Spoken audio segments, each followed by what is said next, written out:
Hey, welcome back to Money Vault. Tonight, we're stepping quietly into the origins of the modern world, to a time when power did not belong to nations, kings, or emperors, but to a company.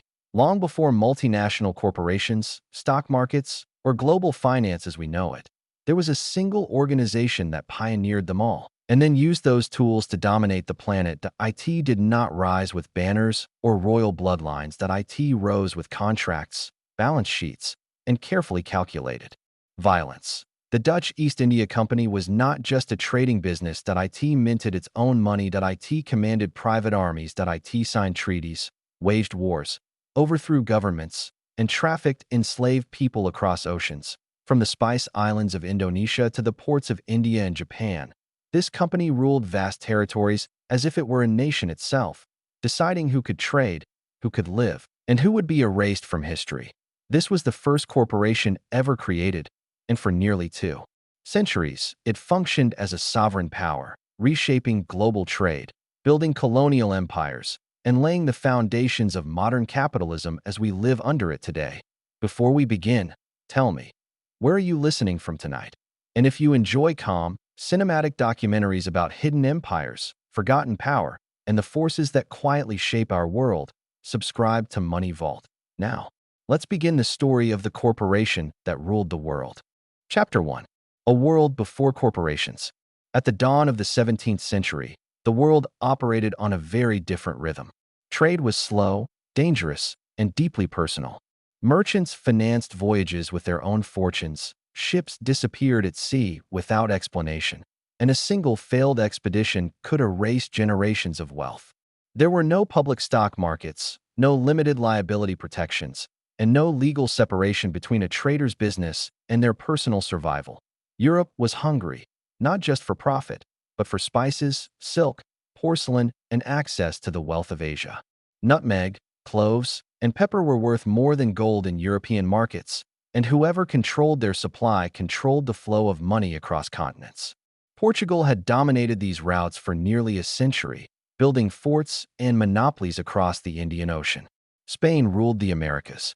England was only beginning to look outward. The Dutch Republic, small in size but ambitious in spirit, had recently freed itself from Spanish rule after decades of war. It lacked land, lacked natural resources, and lacked imperial history. But it possessed something far more dangerous: advanced shipbuilding, disciplined merchants, and a population willing to gamble everything on the sea. Dutch traders were already sailing to Asia, but they did so independently, competing against one another, undercutting prices, sabotaging rival voyages, and weakening their own position abroad. Profits were real, but chaos ruled. Losses mounted. Violence escalated. And foreign powers took advantage of Dutch disunity. It was in this environment that a radical idea emerged, one that would quietly change the world forever. Instead of competing, what if Dutch merchants unified? Instead of risking everything alone, what if investors pooled their capital? Instead of funding single voyages, what if money stayed invested indefinitely? This idea required something humanity had never tried before: a permanent company, a shared ownership structure, and a promise that failure would not mean personal ruin. In 1602, the Dutch government approved the creation of a single, unified trading entity, granting it exclusive rights to trade across Asia, legal authority to act on behalf of the state, and powers that blurred the line between commerce and sovereignty. It was called the Verenigde Oost-Indische Company. The Dutch East India Company. The moment of its creation, no one fully understood what they had unleashed: not investors, not governments, not even the men who signed its charter. Because this was not just the birth of a company. It was the birth of the modern corporation, and with it, a new kind of power, one that would outlive empires, redefine capitalism, and leave scars across the world that still remain today. By the time the Dutch East India Company began to take shape at the dawn of the 17th century, the world was already changing, but no one yet understood how completely commerce was about to replace crowns as the true engine of power. Europe was hungry, not for land in the traditional sense, but for spices, pepper, nutmeg, cloves, and cinnamon, commodities so valuable that a small sack could be worth more than a laborer's lifetime of wages. These spices did not merely flavor food. They preserved it. They masked decay. They symbolized status, wealth, and access to the wider world. And they came almost exclusively from one region, the islands of Southeast Asia. For decades, the Portuguese had controlled these routes through brute force and naval intimidation. Their forts dotted the coasts of India, Sri Lanka, and the Indonesian archipelago. But Portugal's grip was weakening. Wars in Europe drained its treasury, and its fleets were stretched thin. This moment of vulnerability did not go unnoticed in the northern provinces of the Netherlands. The Dutch Republic itself was young, forged through rebellion against Spanish rule. It had no king, no vast army, and no ancient nobility to draw authority from. What it did have was something far more modern: merchants, shipbuilders, financiers, and a culture that prized calculation over conquest. Dutch traders had already begun sailing east on their own, each company risking everything on a single voyage. Some returned immensely wealthy. Others vanished without a trace. Competition among these rival firms was fierce and self-destructive. Ships under the same flag undercut each other's prices, fought over ports, and diluted profits. The chaos threatened to collapse the entire enterprise. It was here that the idea emerged, quietly, pragmatically, that would change history. In 1602, the Dutch government did something no state had ever done before. It merged all competing trading companies into a single entity and granted it extraordinary privileges. This new organization would be allowed to wage war, negotiate treaties, build forts, coin money, administer justice, and rule territory, all in the name of trade. It was called the Verenigde Oost-Indische Company, the Dutch East India Company. Unlike kingdoms of the past, the VOC was not bound by dynasties or bloodlines. Its loyalty was not to a crown, a faith, or a people. It existed for one purpose alone: profit. And for the first time in history, that purpose was backed by the full legal authority of a state. Even more revolutionary was how it was funded. Instead of relying on royal treasuries or private patrons, the VOC invited ordinary citizens to invest. Anyone with sufficient capital could buy shares. In return, they would receive a portion of the profits, not from one voyage, but from the company's entire operation. This was the birth of the modern corporation. Shares could be bought, sold, transferred, traded. Risk was spread across thousands of investors. Losses were absorbed. Gains multiplied. For the first time, wealth could grow independently of land ownership or noble title. Amsterdam became the beating heart of this new financial world. Its stock exchange buzzed with speculation. Prices rose and fell on rumors of distant seas, monsoon winds, and the survival of ships thousands of miles away. Fortunes were made without ever leaving Europe. But the real power of the VOC lay not in its paperwork. It lay in its fleets. The company built ships larger, faster, and more heavily armed than any merchant vessels before them. These were not traders that happened to carry cannons. They were floating fortresses that carried goods as an afterthought. Their captains were merchants, but they commanded with the authority of admirals. When the VOC arrived in Asian waters, it did not ask politely for access. It demanded exclusivity. Local rulers were offered contracts written in unfamiliar languages, enforced by weapons they could not match. Those who resisted found their ports blockaded, their trade cut off, their rivals armed by the company itself. Slowly, methodically, the VOC dismantled existing trade networks and replaced them with its own. On the Banda Islands, where nutmeg grew naturally and nowhere else on Earth, resistance was met with annihilation.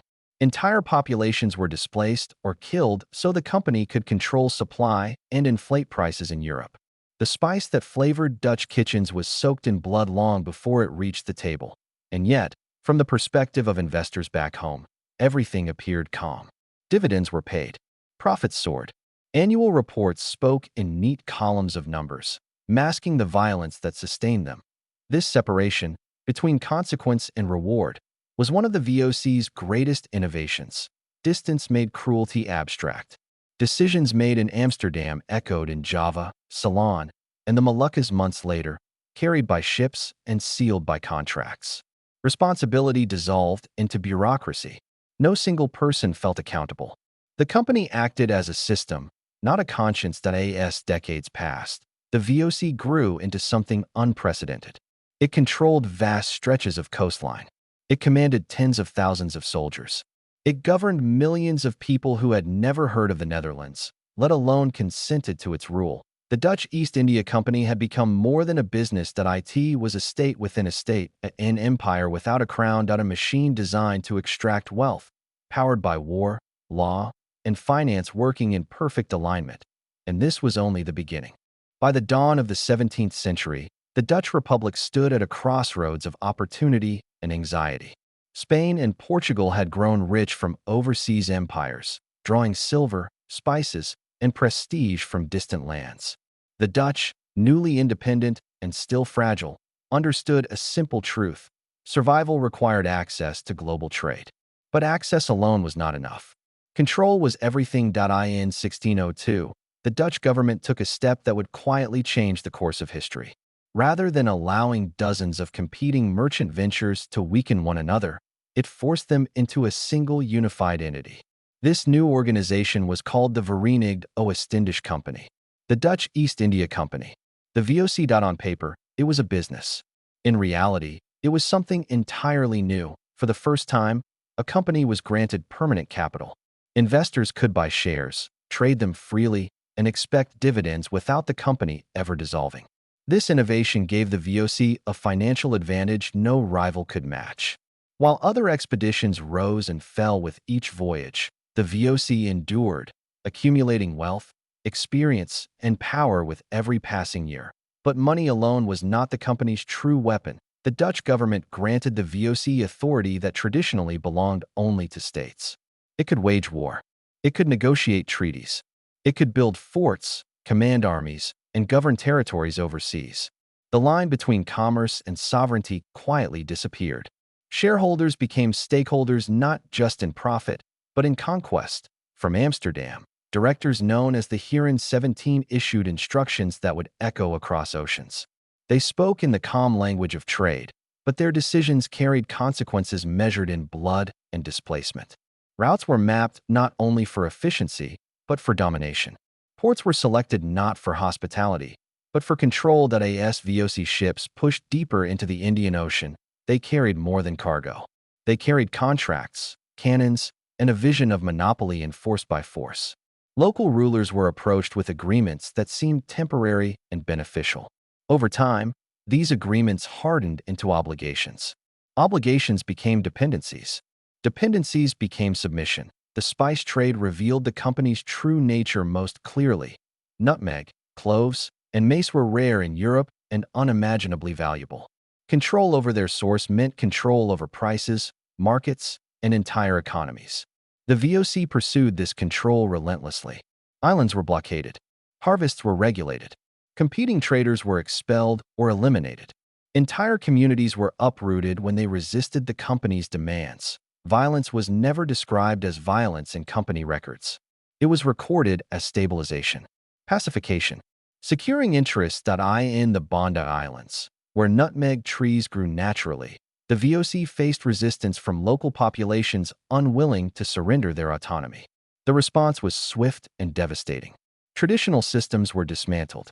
Survivors were forced into labor regimes designed to serve shareholders thousands of miles away. The spice monopoly was secured, and European prices soared. Back in Amsterdam, the numbers looked extraordinary. Dividends flowed. Stock prices rose. The VOC became the most valuable organization the world had ever seen. Its influence extended from the docks of the Netherlands to the courts of Asian kingdoms. Yet for most investors, the empire remained abstract. They never saw the forts, the ships, or the faces of those whose lives were reshaped by corporate decree. This distance was essential, by separating decision from consequence. The VOC perfected a model that allowed moral responsibility to dissolve into spreadsheets and ledgers. Profit became impersonal. Suffering became invisible. The company did not need to hate or even acknowledge those it displaced. It only needed efficiency. As decades passed, the VOC's presence hardened across Asia. What began as trading posts became administrative centers. Merchants became governors. Soldiers became tax collectors. The company no longer adapted to local systems.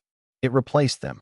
And yet, in Europe, the illusion remained intact. The VOC was still discussed as a triumph of innovation, a marvel of finance, a symbol of Dutch ingenuity. Few recognized that something unprecedented was unfolding. A corporation had learned how to outgrow the state that created it, how to operate beyond borders, how to endure beyond generations. This was no longer trade. It was rule. And as the company's shadow stretched across continents, it quietly demonstrated a truth that would echo far into the future. That power, when organized through capital rather than crowns, could be even more absolute. The world's first corporate empire had found its footing. Chapter 2. The Birth of a Corporate Weapon. When the Dutch East India Company was formally created in 1602, it was not introduced to the world as an empire. It was presented as something far more ordinary. A business. A consolidation of several competing Dutch trading ventures, merged together under a single charter for efficiency, stability, and profit. On paper, it sounded harmless. Even innovative. For the first time in history, ordinary citizens could buy shares in a company whose operations stretched across oceans. Investors did not need to sail, negotiate, or risk their lives. They only needed capital. In return, they would receive dividends drawn from spices, silks, porcelain, and goods most Europeans would never see in their lifetime. This was the birth of the modern stock market. But hidden inside the legal language of the VOC Charter was something far more dangerous than profit sharing. The Dutch government had quietly granted this company powers normally reserved for sovereign states. The VOC could wage war. It could negotiate treaties. It could build forts. It could maintain armies and navies. It could administer justice. It could execute prisoners. In effect, the Dutch East India Company was not merely a corporation. It was a privatized government, operating beyond Europe's borders with almost no oversight. The logic behind this decision was simple and cold. The Netherlands was a young republic, wealthy from trade, but vulnerable to older empires like Spain and Portugal. By outsourcing imperial expansion to a corporation, the Dutch state could reap the rewards of empire without bearing the political or financial risks. If the company failed, investors would absorb the losses. If it succeeded, the nation would share in the wealth.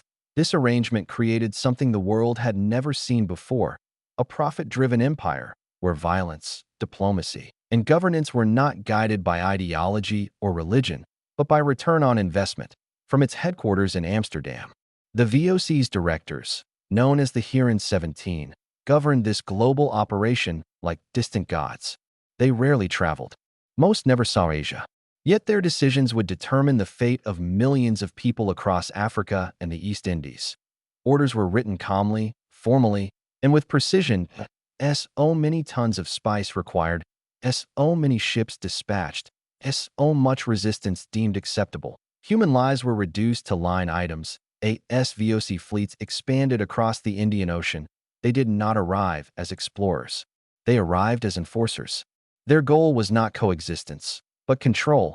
Control of trade routes, ports, and most importantly, supply to the spice trade. Scarcity meant power. If the VOC could monopolize nutmeg, cloves, and mace, it could dictate prices across Europe. And to enforce that monopoly, it was willing to eliminate competition by any means necessary.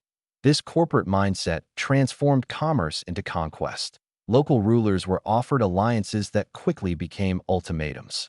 Communities that resisted VOC terms found their crops destroyed, their leaders imprisoned, or worse. The company understood something fundamental about power.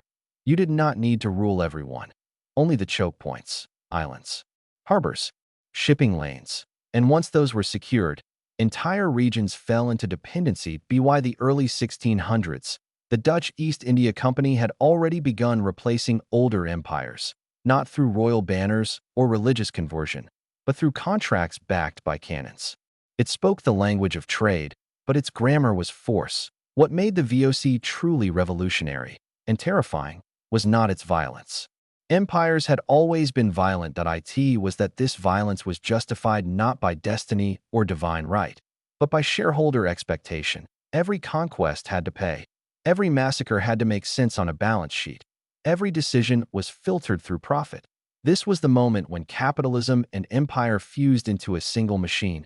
And once that machine began to move, it would not stop at trade. It would demand territory. It would demand obedience. And eventually, it would demand total control. In the next segment, We follow the VOC eastward, into the islands of Southeast Asia, where corporate ambition would collide with ancient societies, and where the world's first corporate massacres would quietly redefine what power looked like in the modern age.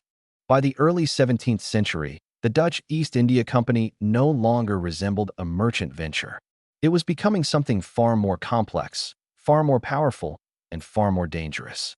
Its strength did not come only from ships or soldiers, but from systems, carefully designed mechanisms that allowed profit, violence, and bureaucracy to operate together as a single machine. The center of this machine was the concept of permanent capital.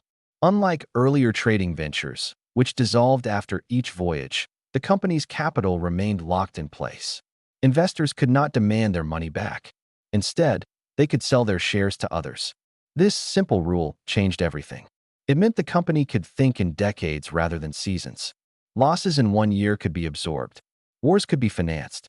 Entire regions could be conquered slowly, methodically, without panic. This permanence created patience, and patience became the company's most lethal weapon. The VOC organized its operations with a precision that felt modern even by today's standards. Decision-making flowed from the boardrooms of Amsterdam to regional governors stationed thousands of miles away. Orders traveled by ship, often taking months to arrive, yet the structure held. Local commanders were granted enormous autonomy, but they were bound by a single directive: maximize profit at any cost. In Asia, the company did not seek open rule at first. It sought leverage. Control the ports. Control the warehouses. Control the shipping lanes. Control the supply of spices, nutmeg, cloves, mace, commodities so valuable in Europe that they were worth more than gold by weight. Once supply was controlled, prices could be manipulated. Entire European markets could be starved or flooded at will. To achieve this, the VOC did something unprecedented for a business. It waged war. The company maintained its own standing army, funded not by a crown but by shareholders. It recruited mercenaries from across Europe and Asia. It built fortresses along coastlines, armed with cannons bearing corporate insignia. Its ships were not just cargo vessels, but floating fortresses capable of naval combat. When negotiations failed, violence followed, not as a last resort, but as a calculated business expense point. One of the most chilling aspects of the company's rise was how seamlessly violence blended into accounting. Loss of life did not appear in ledgers. Only losses of ships, spices, or silver were recorded. Entire villages could be erased from history without leaving a trace on the balance sheet. Profit remained clean, abstract, detached from human cost. In regions like the Banda Islands, this logic reached its darkest extreme. When local populations resisted the company's monopoly over nutmeg production, the VOC responded not with compromise, but with eradication. The population was massacred or forcibly removed. Plantations were established. Enslaved labor replaced free communities. From the company's perspective, stability had been restored. Supply was secured. Prices rose. Shareholders were satisfied. This was corporate governance in its purest, most brutal form. The company also mastered diplomacy as a weapon. Treaties were drafted in languages local rulers did not fully understand. Agreements were enforced selectively. Alliances were formed, then broken, whenever profit demanded it. The VOC presented itself as a partner when weak and a sovereign power when strong. It adapted its identity fluidly: merchant, ally, ruler, conqueror, depending on the moment. Crucially, the Dutch government did not restrain this behavior. It encouraged it. As long as profits flowed back to the Netherlands, the company was allowed to operate freely. Taxes were paid. Dividends were distributed. Amsterdam flourished. The suffering remained distant, invisible, carried out beyond the horizon. At home, the VOC was celebrated as a triumph of innovation. Painters depicted its ships as symbols of national pride. Investors spoke of it with reverence. It was proof that commerce, not monarchy, could rule the world. Few questioned what that rule truly meant. And so, quietly, without coronations or declarations of empire, the Dutch East India Company built a new model of power. One where shareholders replaced kings, where profit replaced ideology, where accountability dissolved across oceans. The world was changing, and the company was only just beginning to understand how far its reach could extend. By the early 17th century, the Dutch East India Company was no longer behaving like a merchant enterprise. It was beginning to think, act, and organize itself as a sovereign power, one whose authority came not from divine right or bloodline, but from balance sheets, contracts, and naval firepower. Across the Indian Ocean and Southeast Asia, the company's ships arrived not as guests, but as arbiters. Where local rulers once negotiated trade among many foreign merchants, Arab, Chinese, Indian, Portuguese, the VOC demanded exclusivity. Spices, especially nutmeg, cloves, and mace, were no longer commodities to be freely exchanged. They were to be monopolized, controlled at the source, and rationed to Europe at prices the company alone would decide. This shift transformed trade into coercion in the Banda Islands, the world's only source of nutmeg at the time. Local communities had traded peacefully with outsiders for generations. The Dutch saw something else entirely. They saw a bottleneck, a single point of control that could yield extraordinary profit if it could be seized completely. When the Bandanese resisted exclusive contracts, the company escalated. Negotiations turned into blockades. Blockades turned into violence. In 1621, under the command of Jan Pieterszoon Cohen, the VOC launched a campaign that would define its true nature. Villages were destroyed. Populations were massacred or forcibly deported. Survivors were enslaved or relocated to work plantations owned by Dutch shareholders. This was not rogue brutality. It was policy. The company's leadership believed stability required total dominance. Any resistance threatened profit margins. Any independent producer undermined price control.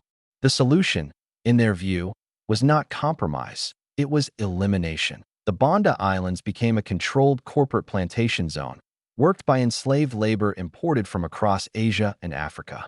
Nutmeg prices in Europe soared. Shareholders celebrated.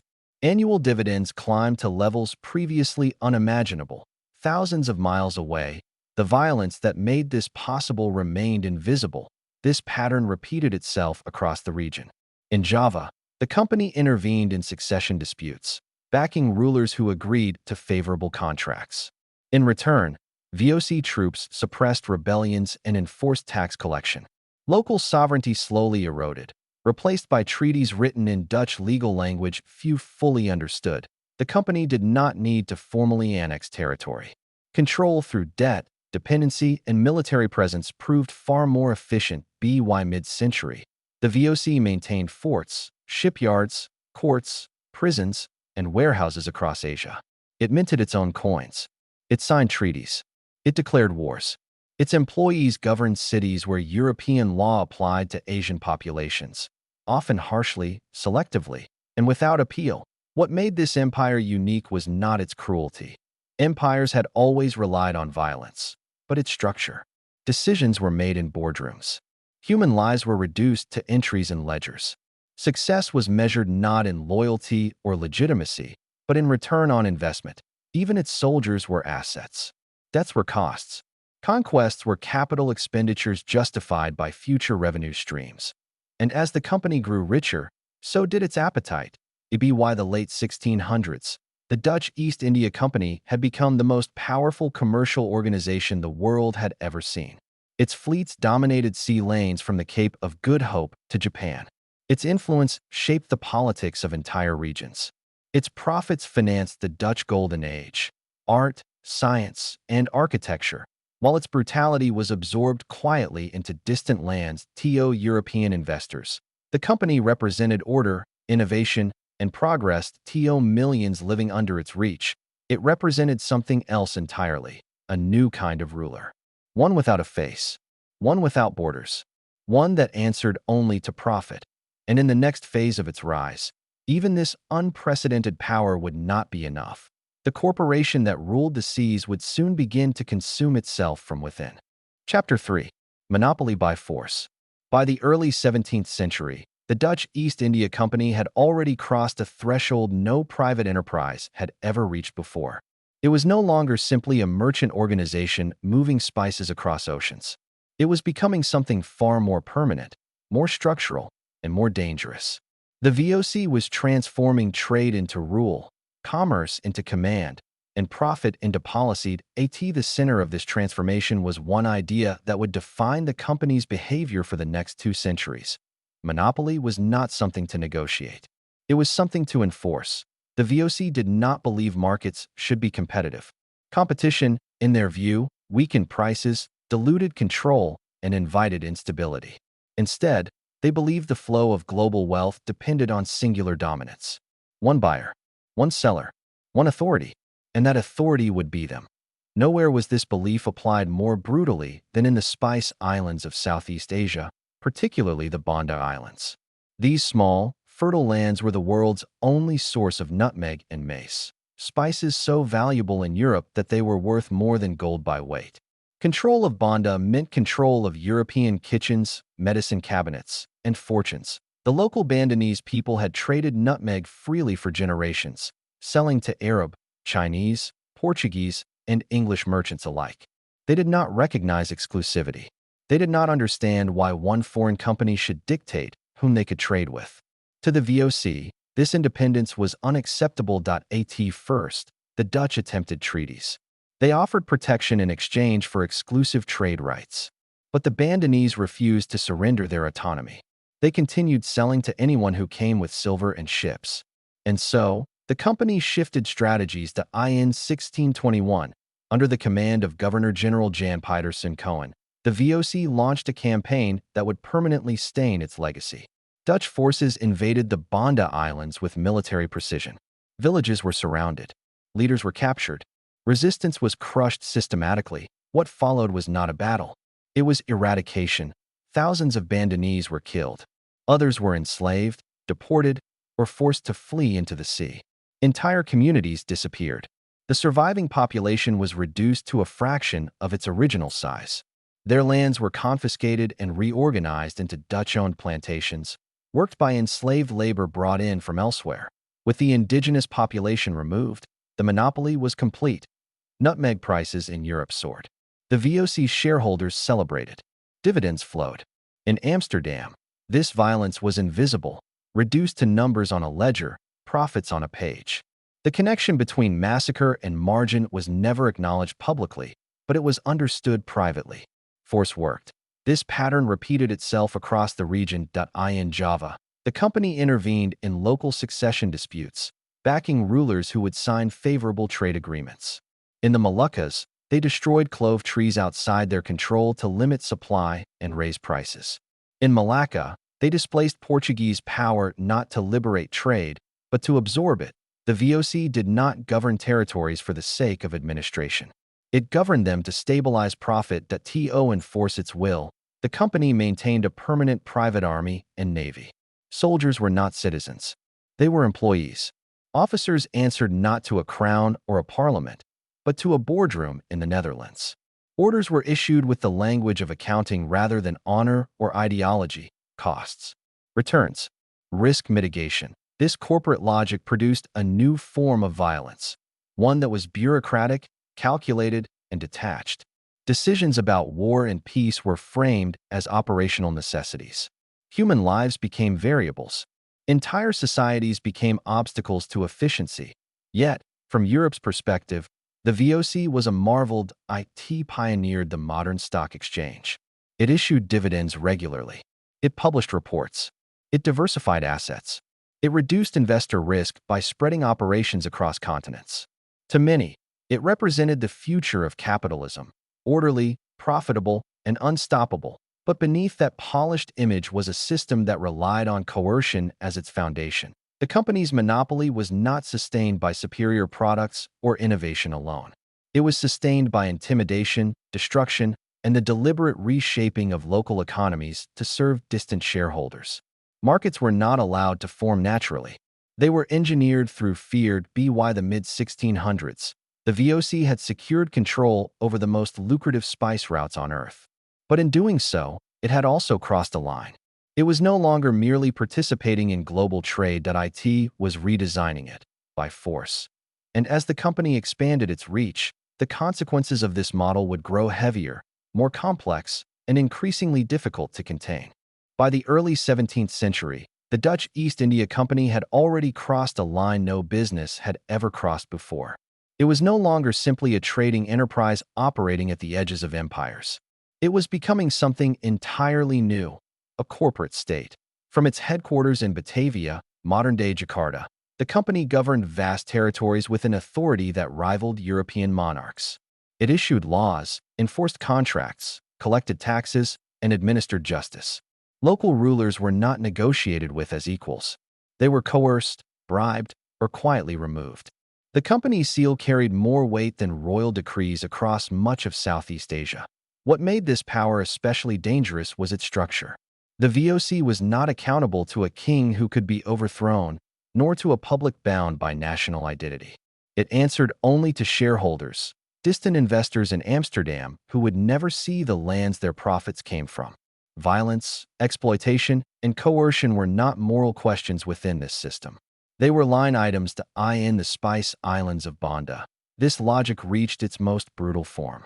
Nutmeg and mace, rare spices found almost nowhere else on Earth, were worth more than gold in European markets. The company did not want competition. It wanted exclusivity. Control. When the Bandanese resisted Dutch monopoly contracts, the response was absolute. Villages were burned. Populations were massacred or forcibly deported. Survivors were enslaved and replaced with forced laborers brought from other regions. The islands were transformed into plantations owned by Dutch investors, guarded by company soldiers, and worked by people who would never share in the wealth they produced. This was not conquest in the traditional sense. There were no declarations of war, no imperial ceremonies. It was corporate violence, efficient, deniable, and carefully recorded in ledgers.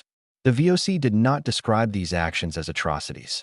They were described as stabilization, as cost control, as securing assets. Across Java, Malacca, Ceylon, and the Cape of Good Hope, similar patterns emerged. The company inserted itself into local politics, backing certain factions, destabilizing others, and ensuring that every outcome served its trade routes. Where cooperation failed, force followed. Where force failed, starvation, embargoes, and economic strangulation were used instead. Meanwhile, in Europe, the illusion of success remained intact. Shareholders received dividends. Amsterdam prospered. Dutch art, science, and architecture flourished, funded indirectly by violence thousands of miles away. Ordinary investors celebrated the VOC as proof that capitalism could outgrow kings. But inside the company, cracks were already forming. Corruption spread quickly through distant outposts. Governors enriched themselves. Officers smuggled goods outside company control. Local administrators manipulated prices, falsified records, and exploited labor beyond even what headquarters approved. The very distance that allowed the VOC to operate freely also made it impossible to fully control its own empire. Still, profits continued to flow. And as long as wealth moved westward, no one in the Netherlands asked too many questions. The Dutch East India Company had done something unprecedented. It proved that a corporation could rule without a crown, that markets could conquer where armies once marched, and that the pursuit of profit, when combined with state-sanctioned force, could reshape entire regions of the world. By the time Europe fully understood what the VOC had become, the blueprint was already written. Others would follow it. Empires would copy it. And global capitalism would inherit its logic. The world had entered an age where power no longer needed a throne, it only needed shares. By the mid-1600s, the Dutch East India Company was no longer behaving like a merchant enterprise. It was functioning as a state, but one without borders, without citizens, and without accountability. Its directors in Amsterdam did not see themselves as rulers. Yet their decisions carried consequences more permanent than most kings' decrees. In Asia, the company's governance hardened into a system designed for extraction above all else. Territories under VOC control were not integrated, developed, or protected. They were optimized. Every island, every port, every local ruler was evaluated by a single measure. How efficiently could wealth be pulled out and sent back to Europe? Local economies were reshaped to serve this purpose. Farmers who once grew diverse crops were forced to cultivate nutmeg, cloves, or pepper exclusively. Food shortages followed. Famine became an acceptable cost of maintaining monopoly pricing. When resistance arose, it was framed not as a political problem, but as a disruption to supply chains. The VOC's administrators rarely lived among the people they ruled. They resided in fortified compounds, isolated by walls, guards, and layers of bureaucracy. Reports flowed upward, sanitized and numerical. Human suffering was reduced to columns on ledgers. If profits rose, the system was working. What made this machinery so dangerous was its permanence. Governors came and went, but the company remained. Failures were absorbed, mistakes hidden, atrocities reclassified as operational necessities. No single individual could be blamed. And that was the point. In Europe, investors continued to receive dividends. Amsterdam's canals filled with wealth. Art flourished. The Dutch Golden Age was built, in part, on the invisible suffering of distant populations whose names never appeared in company records. Even corruption, when it surfaced, rarely weakened the system. Officials who enriched themselves illegally were punished not because they exploited locals, but because they disrupted the company's control over profits. The crime was not brutality. The crime was inefficiency. By the late 17th century, the VOC had achieved something unprecedented, a self-sustaining corporate empire. It no longer depended on moral justification, religious mission, or national glory. It needed only trade flows, armed enforcement, and distance from scrutiny. And yet, beneath the appearance of order, cracks were forming. The very scale that made the company powerful was making it fragile. Communication delays meant decisions arrived months too late. Local officials acted autonomously, often violently, knowing oversight was minimal. Costs rose. Bribes multiplied. Military expenditures ballooned. The machine kept expanding, but it was growing heavier, slower, and more corrupt. Still, from the outside, the illusion held. To Europe, the Dutch East India Company appeared invincible, a marvel of organization. Proof that commerce, not conquest, was the future of power. In reality, it had already crossed a threshold. It was no longer just a corporation that ruled the world. It was a system that could no longer stop itself. Chapter 4. The Machinery of Control. By the early 17th century, the Dutch East India Company was no longer experimenting with power. It had perfected it. What made the VOC truly unprecedented was not just its reach, but its structure. This was the first time in human history that violence, commerce, and governance were fused into a single, permanent institution. Not an empire ruled by a monarch, not a kingdom guided by tradition, but a corporation governed by shareholders, balance sheets, and profit projections. From its headquarters in Amsterdam, the VOC operated like a living machine. Decisions made in quiet boardrooms traveled thousands of miles across oceans, transforming into commands that shaped lives in Batavia, Ceylon, Malacca, and the Banda Islands. Orders were written in ink, sealed with wax, and carried by ship for months. Yet when they arrived, they carried absolute authority. The company divided its empire into regions, each overseen by governors who answered not to a crown, but to directors known as the Heeren 17. These men never set foot in Asia, yet they controlled its trade, its wars, and its future. Their focus was singular and unwavering: maximize returns. Local rulers were no longer seen as sovereigns, but as obstacles or assets. If a king cooperated, he was rewarded with protection and trade privileges. If he resisted, the company applied pressure, first economically, then militarily. Trade embargoes strangled economies. Blockades starved ports. And when necessary, VOC warships appeared on the horizon, their cannons already loaded. The company maintained standing armies of European soldiers, mercenaries, and locally recruited forces. These troops were paid not to defend a nation, but to enforce contracts. Their loyalty was not to a flag, but to wages. Warfare became a line item. Violence became an operational cost. Nowhere was this system more brutally efficient than in the Spice Islands. Nutmeg, mace, and cloves were worth more than gold in Europe. Control over these spices meant control over entire markets. The VOC decided that competition could not be tolerated, and so it wasn't. On islands where farmers dared to sell spices to rival traders, the company responded with annihilation. Entire communities were erased. Survivors were enslaved or relocated.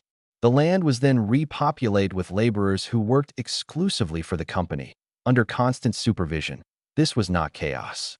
It was policy. The VOC also built legal systems to legitimize its actions. Courts were established in colonial centers, applying company law rather than local custom.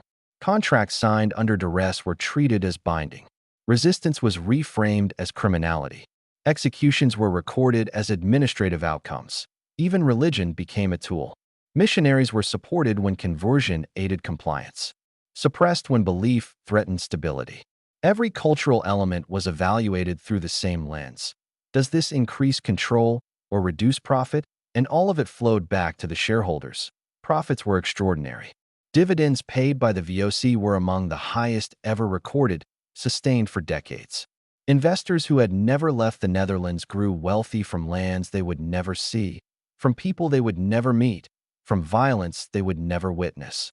This was the quiet horror of the system. Distance dissolved responsibility. By the time the VOC reached its peak, it governed millions of people, controlled trade across half the globe, and operated with powers that modern corporations could only dream of. It minted currency. It negotiated treaties. It waged wars. It decided who lived, who worked, and who vanished from history. And yet, to its investors, it was simply a business, not a revolutionary one. But every system built purely on extraction carries within it the seeds of decay. The same mechanisms that made the VOC unstoppable would, slowly and silently, begin to hollow it from within. That unraveling had already begun, even as the profits still poured in. By the early 17th century, the Dutch East India Company was no longer experimenting with power. It was refining it. What began as scattered trading posts hardened into a disciplined system of domination, designed not only to extract wealth, but to prevent anyone else from doing the same.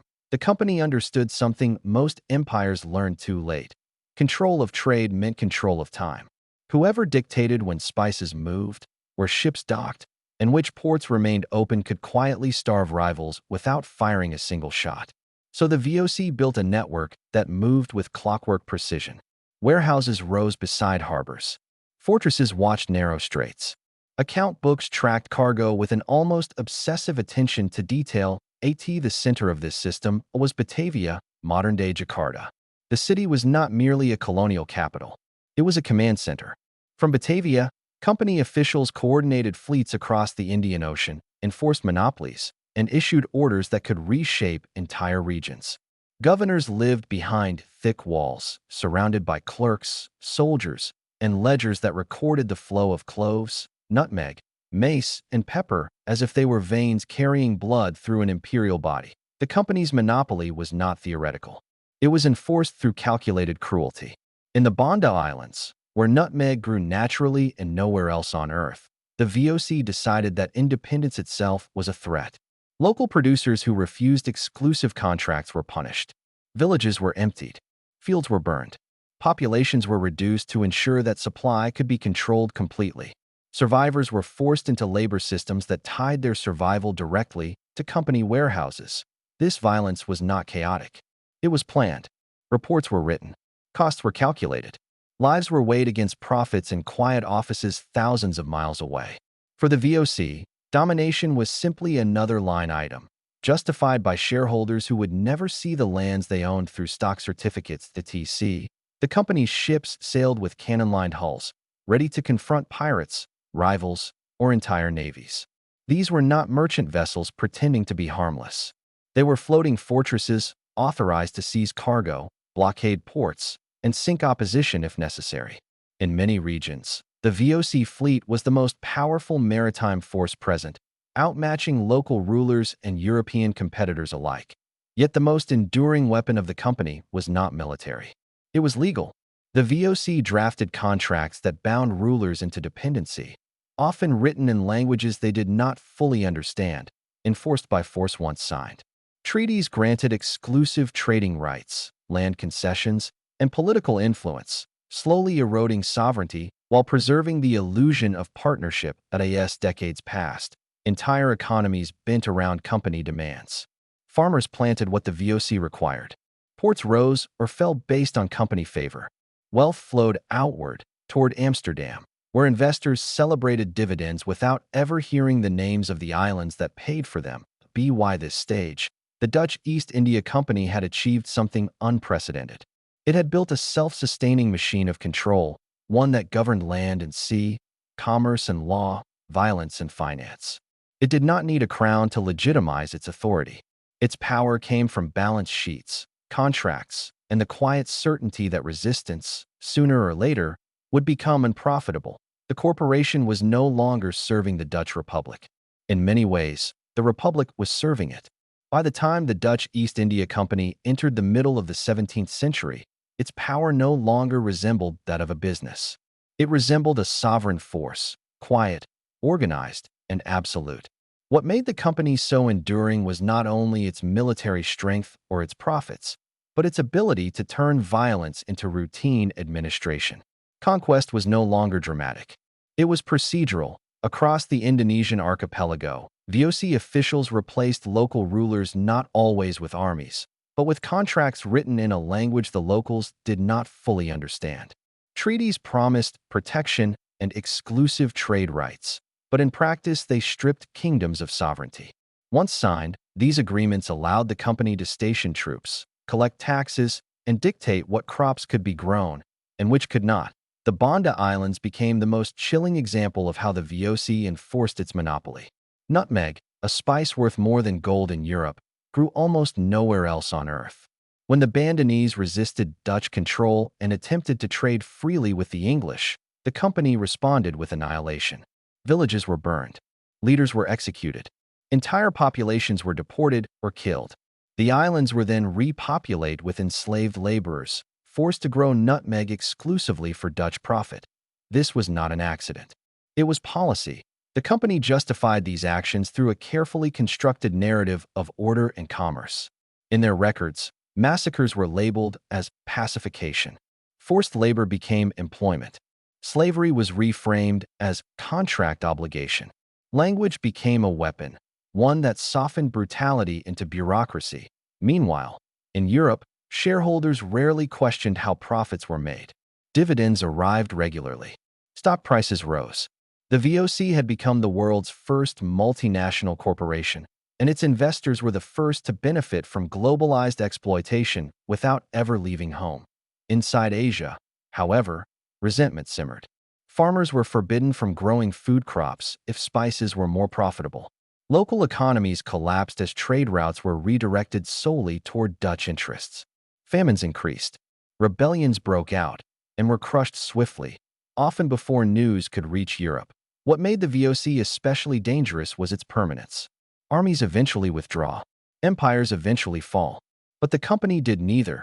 It stayed, adapted, and reinvested. Governors were replaced, policies refined, borders redrawn, all in service of uninterrupted profit. By the late 1600s, the Dutch East India Company had mastered something no empire before it ever had: the ability to rule invisibly. Power no longer needed crowns or flags. It needed balance sheets, shipping logs, and legal authority stamped with a corporate seal. And as this system expanded, it began to influence others. The English would study it. The French would attempt to copy it. Future corporations would refine it. What the VOC created was not just colonial dominance. It was a blueprint that a model of how wealth, law, and violence could be fused into a single entity. One that answered to no people, no king, and no moral boundary. And in the next chapter, we'll see how this unchecked power, built on greed and distance, slowly began to rot from within. Chapter 5. Violence as Policy. By the early 17th century, the Dutch East India Company had crossed a line that few corporations ever would. It was no longer simply trading in spices or negotiating contracts across oceans. It had embraced violence as a permanent tool of business, not as a last resort, but as policy. In Europe, the company was still spoken of in polite language. Its directors were called merchants.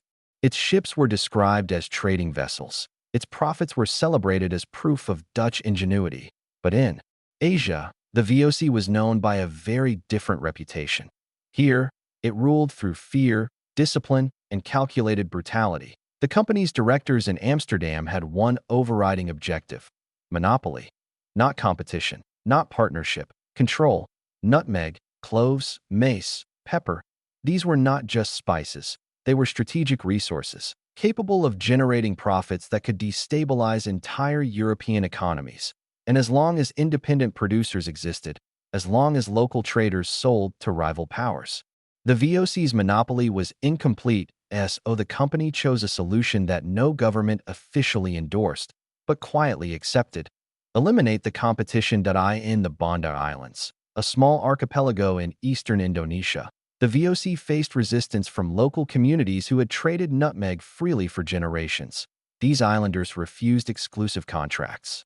They continued selling to English, Portuguese, and Asian traders to the company.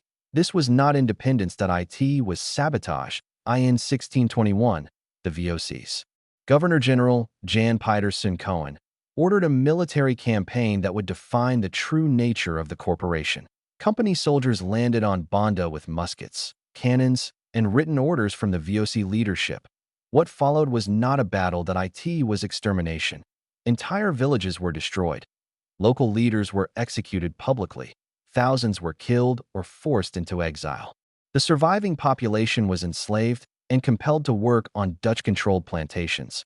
Within months, the Banda Islands were effectively emptied of their original inhabitants, and the VOC achieved its monopoly. This was not an accident of war. It was a business decision. Back in Amsterdam, shareholders celebrated rising spice prices.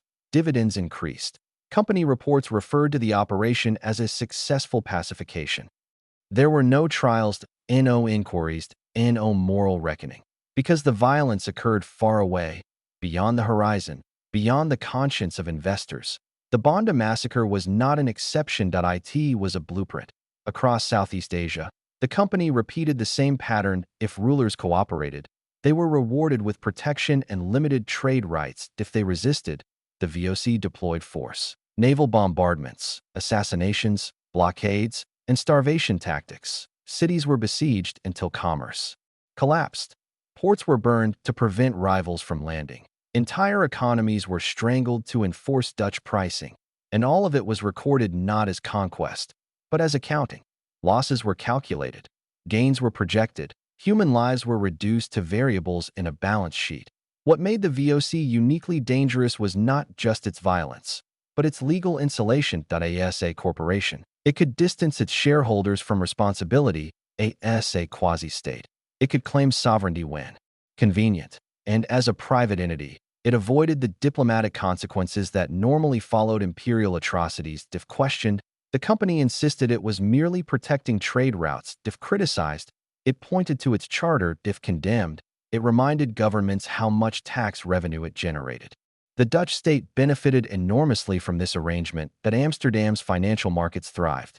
The Netherlands rose as a global power, and the cost was absorbed elsewhere, in lands whose suffering never appeared in European newspapers. By the mid-1600s, the VOC had perfected a new model of domination. 1. Where violence was outsourced to corporate employees, where war was waged in the language of commerce, and where accountability dissolved behind contracts and distance. The world's first multinational corporation had become something darker, not an empire in name, but an empire in function, and it was only beginning.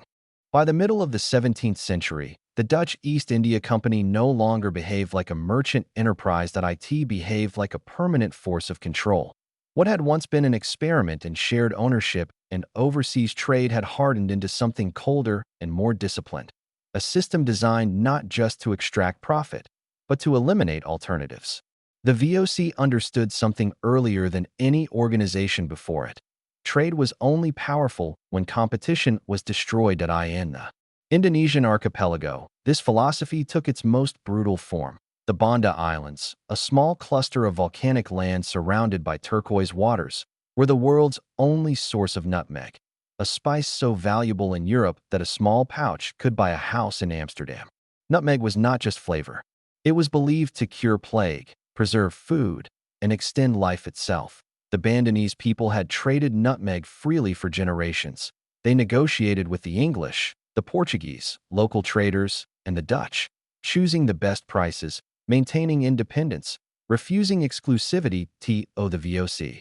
This freedom was unacceptable in 1621. Under the command of Jan Pieterszoon Cohen, the company made its intentions clear. What followed was not trade. It was annihilation. The VOC soldiers landed on Banda with orders not to negotiate, but to erase resistance entirely. Villages were burned. Leaders were executed publicly. Thousands were killed or starved. Survivors were enslaved, deported, or forced into labor plantations under Dutch control.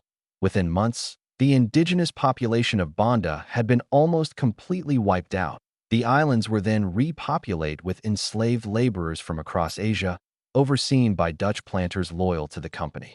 Nutmeg production resumed, not as a shared resource, but as a monopolized pipeline feeding directly into VOC warehouses. Prices soared. Profits exploded. And in Amsterdam, shareholders celebrated. This pattern repeated across the company's empire. In Java, local rulers were pressured into treaties that slowly transferred taxation rights to the VOC. What began as protection agreements quietly became permanent revenue streams.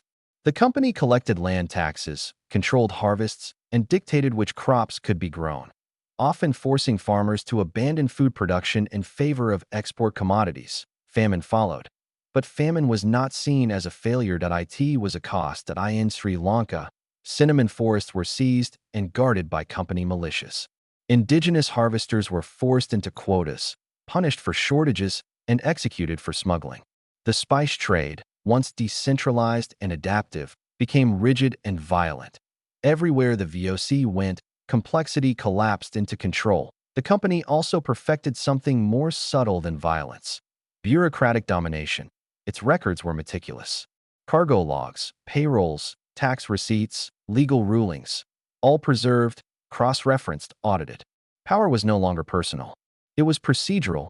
Governors came and went. Clerks rotated. Soldiers died. The system remained. And this system extended even to death. The VOC employees were bound by contracts that dictated not just wages, but conduct, marriage permissions, trade restrictions, and inheritance rights. Violations were punished by fines, imprisonment, or exile. Private wealth accumulation was discouraged, unless it flowed upward into company profit. The VOC did not just extract resources, it extracted obedience. Meanwhile, back in Europe, something remarkable was happening. Despite the brutality overseas, the company's image at home was one of sophistication and stability. Its ships filled Dutch ports. Its spices perfumed markets. Its dividends enriched middle-class families who had never held a sword or seen a colony. The violence was distant. The profits were immediate. This separation between suffering and reward was one of the VOC's most powerful innovations. For the first time in history, mass participation in empire was possible without moral proximity. Investors did not need to conquer. They only needed to hold shares, and as long as profits arrived on time, few asked how they were earned. But cracks were beginning to form. The very scale that made the company powerful also made it brittle. Corruption seeped into distant offices. Governors enriched themselves. Smuggling increased. Maintaining armies and fleets drained resources. Communication delays meant decisions arrived months too late. The system that had conquered oceans now struggled to control itself. And yet, the machine kept running, because by this point, the VOC was no longer just a company. It was the backbone of the Dutch economy. Too large to fail, too embedded to dismantle. Entire cities depended on its trade. Governments relied on its taxes. Banks were exposed to its debts. Collapse was unthinkable, even as inefficiency and decay spread through its foundations. What the Dutch East India Company had created was unprecedented. A global monopoly enforced by violence, the corporate state governed by paperwork, an empire owned not by a king, but by shareholders. And in perfecting this model, the VOC unknowingly laid the groundwork for something even larger and far more dangerous: a world where corporations would outlive nations, where profit would outrank sovereignty, and where power would no longer need a crown to rule. That transformation was already underway, and it would soon come at a cost even the company could no longer control. By the late 18th century, the Dutch East India Company no longer resembled the disciplined, efficient machine that had once ruled the seas. What remained was a vast, hollowed-out empire, still powerful on paper, still terrifying to local populations, but quietly collapsing under the weight of its own corruption. For decades, VOC officials stationed across Asia had enriched themselves in ways that would have been unthinkable during the company's early years. Governors skimmed profits. Merchants ran private trade operations using company ships. Military commanders sold protection to local rulers while neglecting their official duties. Entire cargoes vanished before ever reaching Europe, absorbed into shadow networks of personal wealth that in Batavia, the administrative heart of the empire. Records were falsified as routinely as letters were written. Audits were delayed, manipulated, or ignored entirely. The distance between Amsterdam and Asia, once the VOC's greatest advantage, now worked against it. By the time corruption was discovered, the perpetrators were often dead, retired, or untouchably wealthy.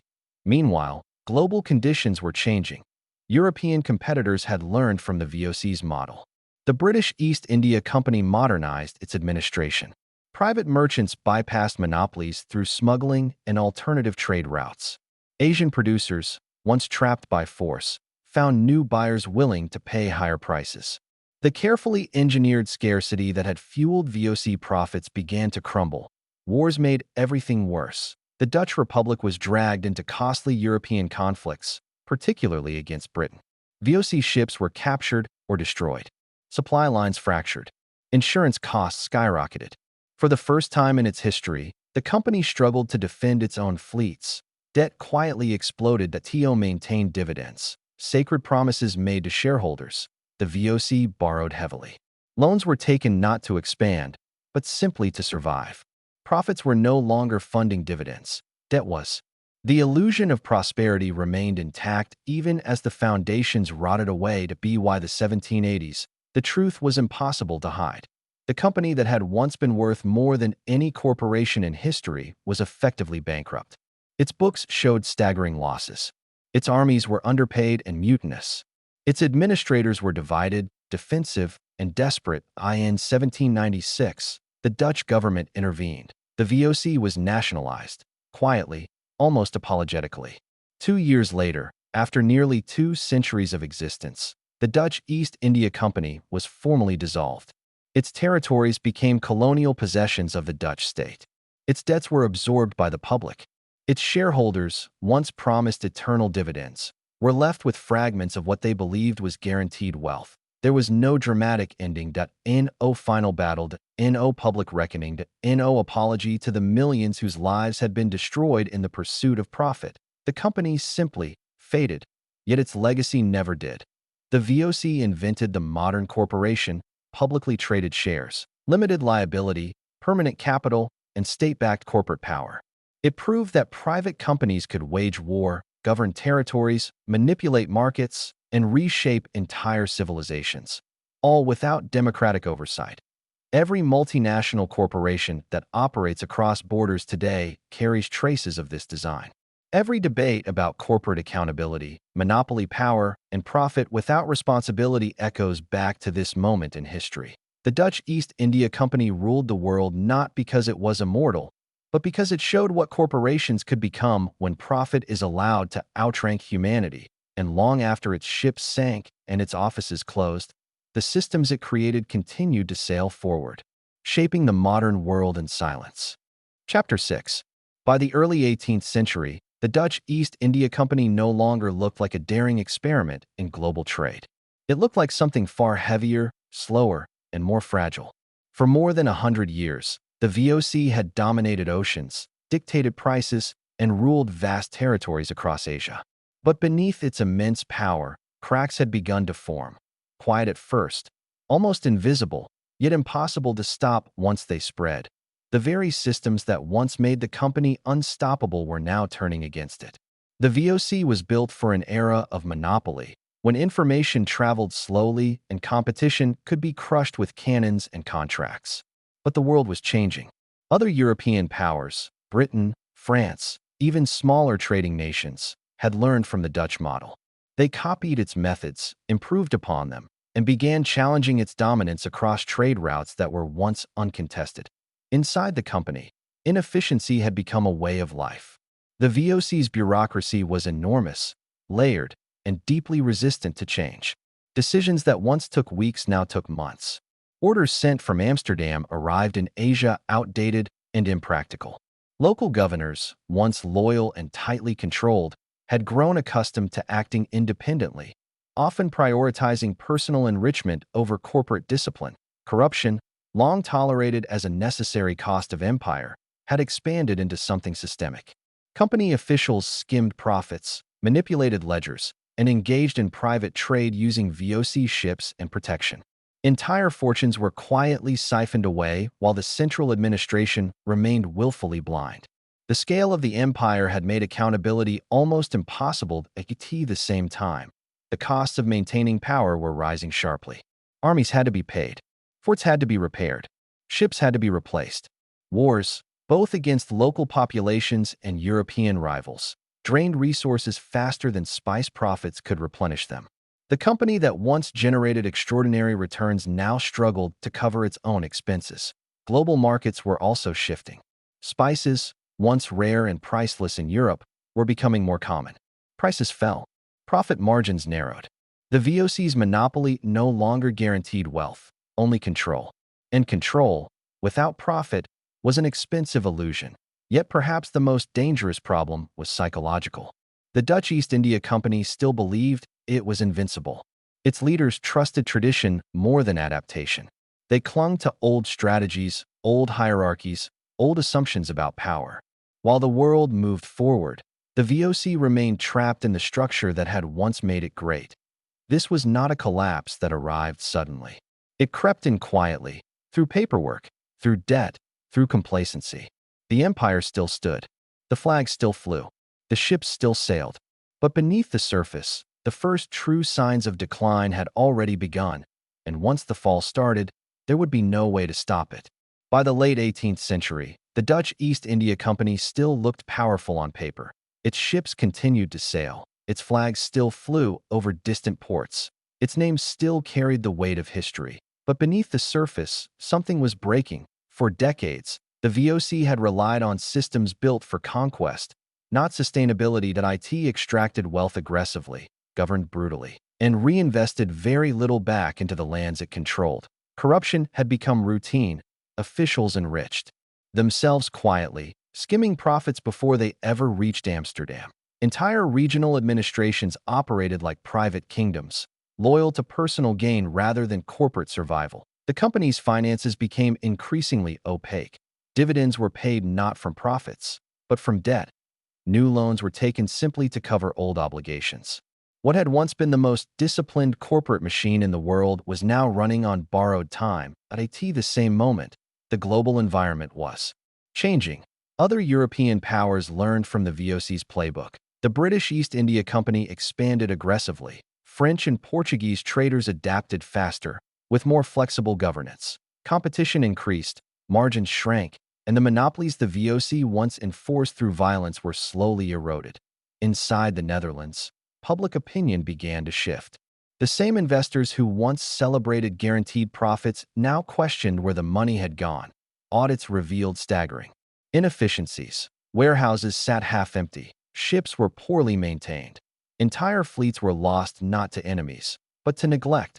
The VOC had become too large to manage, too corrupt to reform, and too indebted to survive. Wars accelerated the decline. European conflicts drained resources, supply routes were disrupted. Colonies that once generated steady income became expensive liabilities. Maintaining private armies, fortifications, and administrative systems across Asia became unsustainable. And yet, the company did not collapse dramatically. There was no single day of ruined final battled iconic bankruptcy headline. Instead, the VOC faded slowly. Its debts piled up quietly. Its influence weakened gradually. Its authority dissolved piece by piece. By 1799, the Dutch East India Company was officially dissolved. Its assets were seized by the Dutch state. Its territories were absorbed into colonial government. Its debts became public burdens. What had once been the richest corporation in history ended. Not with fire, but with silence. And in that silence, a new truth became clear. The VOC had proven that corporations could rule like states. But it had also proven something else, that when profit becomes the only purpose, when accountability disappears, and when power grows faster than responsibility. Even the greatest empire can rot from within. This was not just the end of a company that it was the end of an experiment that had gone too far, and the world would never forget the lesson, even as it quietly repeated it again centuries later. By the late 17th century, the Dutch East India Company was no longer simply influencing governments. It had quietly become one in the vast territory stretching from modern-day Indonesia to Sri Lanka, from the Cape of Good Hope to the coast of Japan. The VOC exercised powers that no private organization had ever held before. It minted its own currency, enforced its own laws, negotiated treaties, imprisoned civilians, and executed dissenters, all without oversight from the Dutch Republic. Local rulers were no longer negotiating with merchants. They were negotiating with an entity that commanded professional armies, fortified cities, and controlled global trade routes that in Batavia, the VOC's Asian headquarters. Company officials lived not as businessmen, but as colonial governors. They resided in grand estates, surrounded by walls and cannons, issuing decrees that shaped the lives of millions who had never heard the word corporation. Justice under the VOC was not impartial. It existed solely to protect company interests. Farmers who resisted forced spice cultivation were punished. Merchants who attempted independent trade were imprisoned or killed. Entire communities were relocated, enslaved, or erased if they interfered with supply chains. The company's legal system did not distinguish between commerce and conquest. Profit justified violence. Efficiency justified cruelty. Even Dutch citizens living in VOC territories had fewer rights than the company itself. Appeals to the Netherlands took months, sometimes years, and by the time responses arrived, the outcomes were already irreversible. This absence of accountability was not accidental. It was structural. The VOC was designed to operate far from scrutiny, protected by distance, bureaucracy, and complexity. Investors in Amsterdam received dividends without ever witnessing the human cost of those profits. Politicians benefited from trade revenues without managing the bloodshed that sustained them. The corporation thrived precisely because responsibility was always elsewhere. When abuses surfaced, massacres, famines, forced labor, they were framed as unfortunate necessities, isolated incidents, or the actions of rogue officials. The system itself was never questioned. And so the company continued to expand, not through brilliance alone, but through normalization. Violence became routine. Exploitation became policy. Suffering became invisible. By the early 1700s, the VOC ruled more territory and people than most European states. It had achieved what kings and emperors could only dream of: global dominion without royal bloodlines, without national identity, without accountability to those it governed. The Dutch East India Company had proven something terrifyingly new: that a corporation, properly structured, could outlast leaders, override governments, and reshape the world, not in the name of ideology or religion, but in the pursuit of profit, and the world was watching. Chapter 7. The Beginning of the End. By the mid-1700s, the Dutch East India Company no longer resembled the disciplined, ruthless machine that once ruled global trade. From the outside, it still looked powerful. Its flag flew over forts across Asia. Its warehouses overflowed with spices, textiles, tea, and porcelain. Its name still carried fear and respect in ports from Cape Town to Batavia. But inside, something had changed. The company that once operated with cold efficiency had begun to rot from within. Corruption crept quietly into every layer of the organization. Governors enriched themselves at the expense of shareholders. Officials accepted bribes from local rulers and rival traders. Cargo was skimmed, records were falsified, and profits quietly disappeared before ever reaching Amsterdam. The very structure that had once made the VOC unstoppable now made it impossible to control. Because the company was not run by a single ruler, it was governed by committees, boards, chambers spread across different Dutch cities, each protecting its own interests. Decisions took months, sometimes years. While rivals adapted quickly, the VOC moved slowly, burdened by bureaucracy, tradition, and internal conflict at the same time. The world around it was changing. The age of simple spice monopolies was ending. European tastes shifted, Competition increased. New trading companies emerged, leaner, more aggressive, less constrained by tradition. The British East India Company learned from the Dutch model and then improved it. Where the VOC hesitated, the British advanced. Where the Dutch relied on old contracts, the British negotiated new alliances. Where the VOC clung to monopolies, the British diversified. Slowly, port by port, deal by deal, the balance of power began to shift.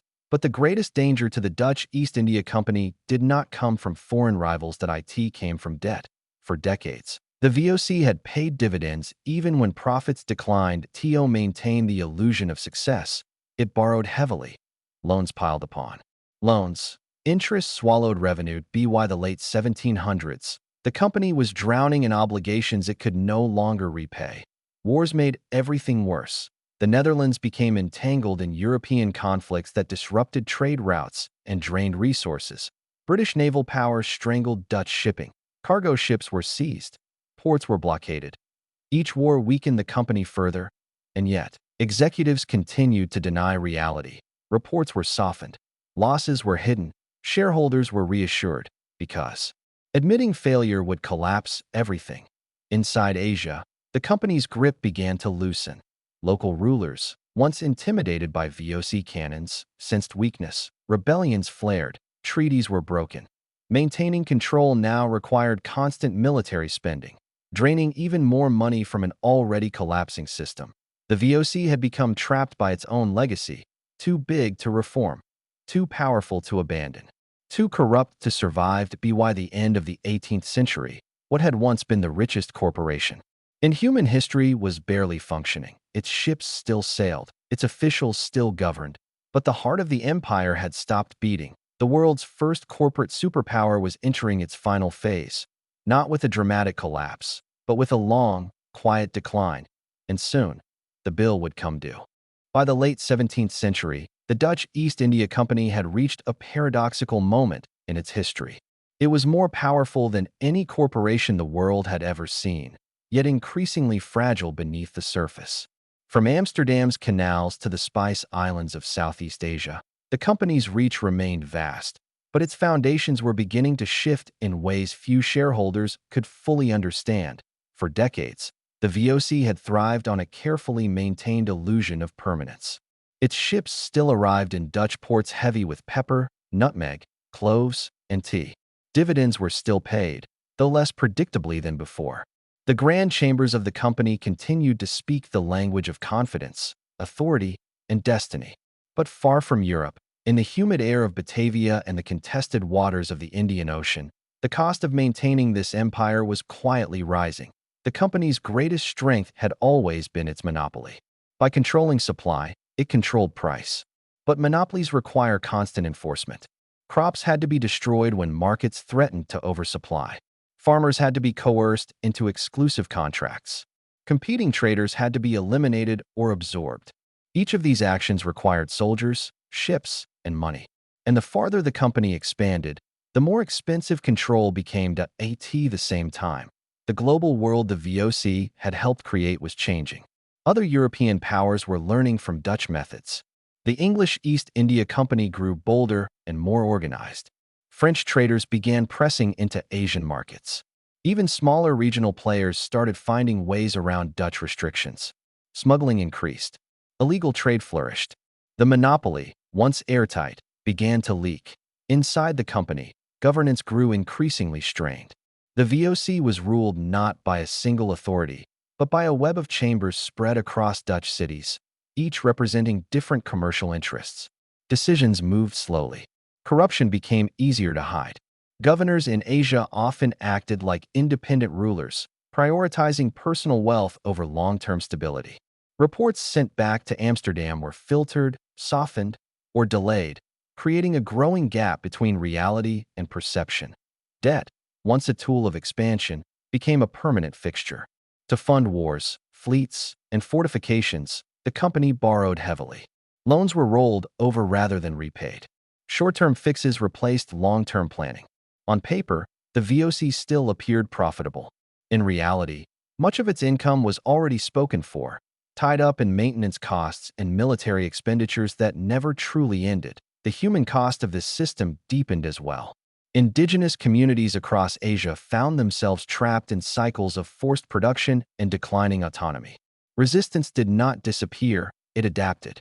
Small uprisings, trade disruptions, and quiet sabotage became common. Each act of resistance required a response, and each response drained more resources. The company ruled, but it ruled through constant pressure, never through peace. In Batavia, the VOC's colonial capital, the contradictions were impossible to ignore. European administrators lived in carefully constructed enclaves, insulated from the populations they governed. Disease spread easily in the tropical climate. Mortality rates among company employees were staggering. Young men sent from the Netherlands often did not survive their first years abroad. Replacements had to be recruited constantly, adding yet another cost to an already strained system. Yet from the perspective of Amsterdam's investors, the illusion held. The VOC remained a symbol of national pride. It was proof that commerce, not monarchy, could rule the world. Shares were inherited, traded, and held with the belief that the company was too large, too essential, too entrenched to fail. Few questioned whether a corporation built on endless expansion could survive once expansion slowed. As the 18th century approached, subtle warning signs appeared. Dividends were quietly reduced. Financial statements grew more opaque. Emergency loans became routine. Still, no single event marked a clear turning point.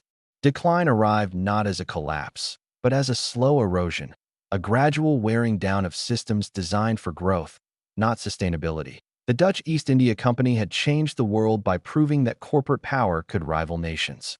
But it had also bound itself to a model that required constant dominance, constant enforcement, and constant sacrifice. And as the global balance of power shifted, the company found itself locked into an empire it could no longer afford to fully control. What remained was momentum, enormous, unstoppable, and dangerously blind. The VOC continued forward not because it was healthy, but because stopping seemed unthinkable. And in that refusal to slow down, to reform, or to relinquish control, the seeds of its eventual collapse were already firmly planted. The world's first corporate empire was still standing, but it was no longer stable. The slow collapse of the world's first corporation by the middle of the 18th century, the Dutch East India Company was still immense in appearance, but something essential had begun to rot beneath the surface. From the outside, the VOC looked invincible. Its ships still crossed oceans. Its forts still flew Dutch flags. Its ledgers still recorded profits. But inside the company, the systems that once made it unstoppable were quietly failing. The same monopoly that had once protected the VOC now strangled it. Competition was no longer external. It was internal. Corruption spread through every layer of the organization, from colonial governors to warehouse clerks. Officials stationed in Asia had learned that loyalty to the company no longer paid, as well as loyalty to themselves. They skimmed profits. They diverted shipments. They traded privately using company ships, company soldiers, and company protection. Entire fortunes were built by men who technically worked for the VOC, but no longer served in Batavia. Governors lived like kings in Amsterdam. Shareholders demanded returns that no longer matched reality. The company tried to hide its losses. Adjusted accounting methods. Delayed dividend payments. Borrowed money to appear profitable. What the VOC had pioneered, the modern corporation, now became its trap, because unlike a kingdom, a corporation could not simply admit weakness. It had to perform strength. Debt quietly replaced profit. Loans replaced trade. Future promises replaced present reality. And as costs rose, the VOC doubled down on extraction. In the spy silence. Forced labor intensified. In Java. Taxation increased. In India and Ceylon. Monopolies were enforced with renewed brutality. But the world had changed. Other European powers were no longer behind. The British East India Company had learned from Dutch mistakes and Dutch successes. Private merchants found ways around VOC restrictions. Asian traders shifted alliances. Even the oceans became more dangerous. Shipwrecks increased. Insurance costs rose. Naval protection became more expensive. The VOC had built an empire optimized for the 17th century, but it was now operating in the 18th. Wars in Europe drained Dutch resources. The Fourth Anglo-Dutch War devastated shipping. British blockades crippled trade routes. For the first time in its history, the VOC could no longer protect itself. By the 1780s, the truth could no longer be hidden. The company was bankrupt. Not symbolically, not temporarily. It was structurally broken. Its debts exceeded its assets. Its governance was paralyzed by infighting. Its overseas territories required constant military spending just to remain under control. In 1799, after nearly 2 centuries of dominance, the Dutch East India Company was officially dissolved. No dramatic announcement, no final voyage, no closing ceremony. The world's first multinational corporation simply ended. Its assets were seized by the Dutch state.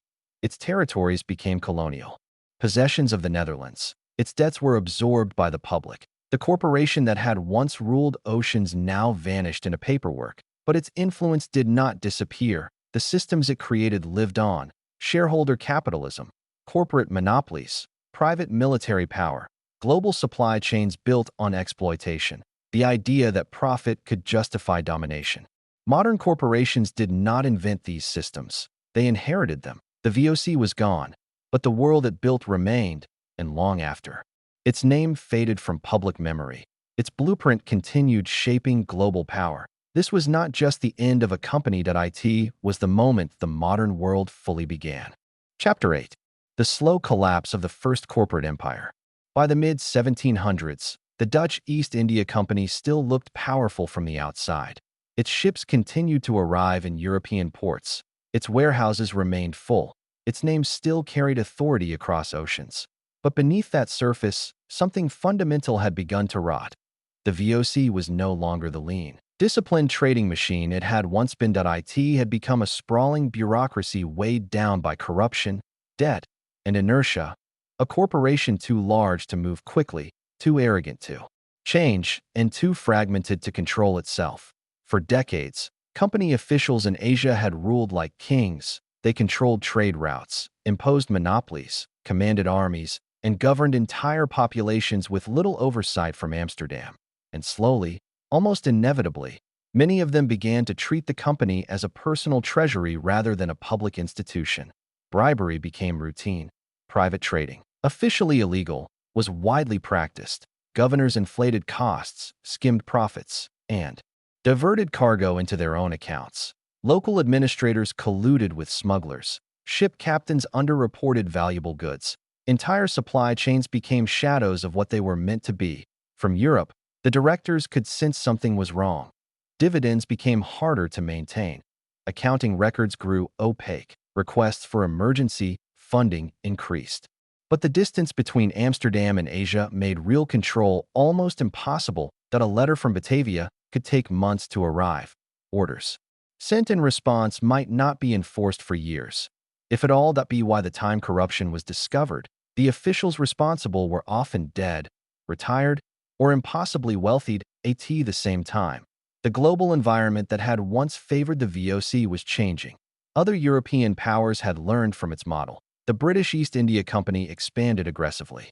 French traders challenged Dutch dominance in key regions. Asian merchants adapted, negotiated, and resisted monopolies more effectively than before. And perhaps most damaging of all, the VOC had become trapped by its own success. Its entire system depended on maintaining artificial scarcity. Spices were valuable only because supply was controlled, but global demand was shifting. New goods, new markets, and new trade routes began to matter more than cloves and nutmeg. Yet the company could not pivot. Its infrastructure, contracts, and political alliances were all built around the old system. Changing course would have meant admitting that its foundational strategy was obsolete, something its leadership was unwilling to do to preserve the illusion of stability. The VOC began borrowing heavily. Loans were taken to pay dividends. Debt replaced profit. Financial engineering replaced real growth. On paper, the company still appeared strong. In reality, it was surviving on borrowed time. Each year, costs rose. Military expenses increased as resistance spread. Administration grew heavier. Reforms were proposed, then quietly buried. The first corporation to rule the world was discovering a truth that many empires learned too late. Power built on control rather than adaptability eventually turns inward on itself. And as the 18th century moved forward, the question was no longer whether the VOC would decline, but how long the world would continue pretending it hadn't already begun. By the late 18th century, the Dutch East India Company was still immense on paper, but hollow at its core. Its ships still sailed, its flags still flew over distant ports, its name still carried fear and authority across Asia. But beneath the surface, the world's first corporate empire was quietly decaying. For more than a century, the VOC had survived on distance and delay. Distance from the Dutch public. Delay between action and accountability. Orders took months to arrive. Reports took years to return. Deaths, massacres, famines, and financial losses disappeared into oceans of time. But the world was changing. Global trade was accelerating. Information moved faster. European governments were becoming more centralized, more bureaucratic, and more aware of the dangers posed by unchecked corporate power. And the VOC was no longer a miracle of efficiency. It was a bloated, corrupt organism struggling to breathe at its height. The company had relied on monopoly. Now, monopoly was its weakness. Smuggling was everywhere. Company officials sold spices on the black market. Captains diverted ships to private ports. Governors falsified ledgers to hide losses and steal profits. Entire cargoes vanished. Entire crews were paid in lies. The VOC's accounting system, once revolutionary, had become incomprehensible even to its own directors. Debts were rolled forward. Losses were disguised as future profits. Dividends were paid not from revenue, but from borrowed money. The company was no longer earning wealth. It was performing wealth. In Asia, resistance intensified. Local rulers who had once cooperated began to rebel. Farmers destroyed crops rather than sell them at fixed prices. Port cities refused to honor VOC contracts. In Java, the company faced uprisings it could no longer suppress cheaply. Each rebellion required soldiers. Each soldier required wages. Each wage deepened the company's debt. The VOC had built its empire on violence. But violence was expensive. At the same time, European wars drained the Netherlands itself. The Dutch Republic faced pressure from Britain and France. Naval budgets shrank.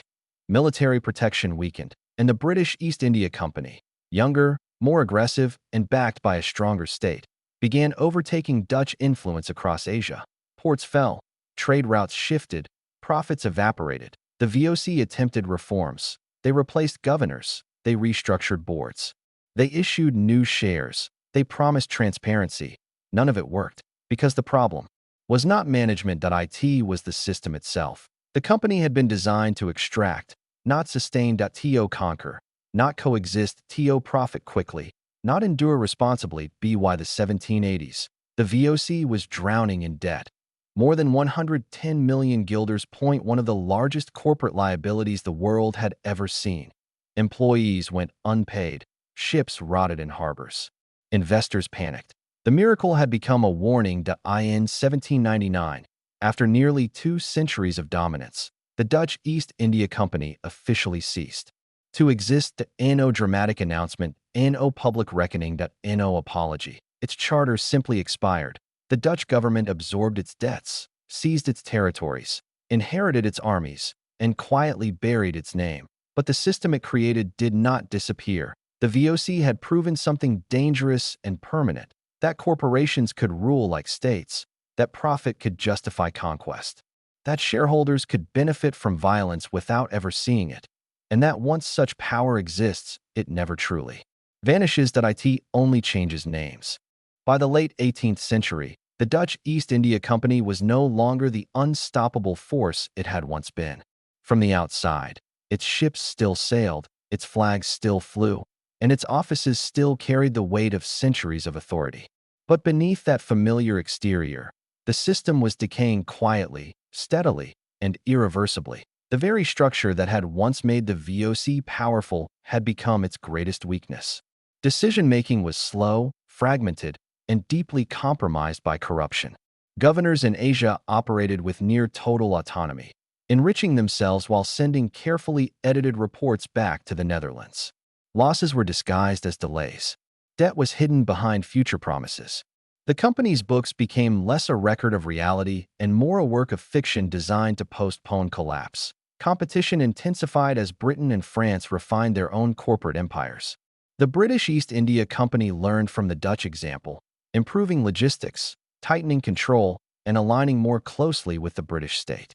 Where the VOC relied on outdated monopolies and internal secrecy, its rivals adapted to modern finance, military coordination, and global diplomacy. The world the VOC had helped create was now evolving faster than it could follow at the same time. The costs of empire grew unbearable. Maintaining forts, garrisons, and fleets across Asia drained resources faster than trade could replenish them. Wars with local powers, once manageable, became expensive stalemates. Resistance intensified in Java and surrounding regions as populations pushed back against forced labor systems, land seizures, and harsh taxation. The company responded as it always had, with violence, but now violence brought diminishing returns. Debt became the silent executioner. To sustain operations, the VOC borrowed heavily from Dutch banks and private investors. Interest payments ballooned. Dividends, once legendary, became irregular and symbolic. Shareholders who had inherited VOC stock as a symbol of generational wealth now held paper that promised stability but delivered uncertainty. Confidence eroded, not suddenly, but in a slow, grinding loss of trust. The French Revolutionary Wars delivered the final shock. As Europe plunged into conflict, the Netherlands fell under French influence, becoming the Batavian Republic. The VOC, already weakened, lost the political protection that had sustained it for 2 centuries. British naval forces seized Dutch colonies across Asia and Africa, cutting the company off from its most profitable routes. Warehouses stood full but unreachable. Ships were captured before they could unload. Revenue collapsed almost overnight that in 1799, after years of denial and delay, the truth could no longer be hidden. The Dutch East India Company was bankrupt. Its debts were enormous. Its monopoly meaningless. Its authority hollow. The company that had once ruled oceans, dictated prices, and governed millions could no longer pay its obligations. Without ceremony, the VOC was dissolved. Its assets were nationalized. Its remaining territories transferred to the Dutch state. What had begun as a private corporation ended as a failed institution absorbed by the government it once rivaled. But collapse did not mean disappearance. The systems the VOC created, corporate monopolies, shareholder capitalism, militarized trade, and colonial administration, did not die with the company.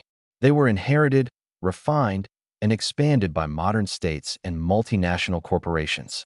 The idea that a business could govern land, command armies, and shape global history had been proven possible. The Dutch East India Company did not simply fall, that it completed its role, and the world it left behind would never return to what it had been before. The age of corporate empire had begun, and it would not end with the VOC. Chapter 9. The slow collapse of the world's first corporation. By the middle of the 18th century, the Dutch East India Company no longer resembled the disciplined, unstoppable machine that once ruled global trade. From the outside, the VOC still appeared immense. Fortified ports stretched across Asia, fleets still carried spices to Europe, and its name still commanded fear and respect. But beneath the surface, the system was quietly breaking apart. The very structure that had once made the VOC revolutionary was now suffocating it. Decisions were still controlled by the Heren 17 in the Netherlands. Men who had never seen Asia, never smelled the ports of Batavia, never felt the tension of negotiating with local rulers whose patience was wearing thin. Orders took months to arrive. By the time instructions reached the colonies, conditions had already changed. Markets shifted, alliances collapsed, wars erupted, and the company responded too late, every time. Corruption had become systemic. Governors enriched themselves openly, skimming profits, manipulating trade figures, and using company ships for personal business. Officials sold positions, diverted cargo, and falsified reports to hide losses. The VOC's accounting, once admired across Europe, grew opaque and deceptive. Losses were buried. Debts were rolled forward. Dividends were paid not from profit, but from borrowed money, an illusion of prosperity sustained by faith alone. At the same time, competition intensified. The British East India Company, leaner and more aggressive, learned from the Dutch example and improved upon it. Where the VOC relied on rigid monopolies, the British adapted. Where the Dutch clung to outdated trade routes, the British expanded inland.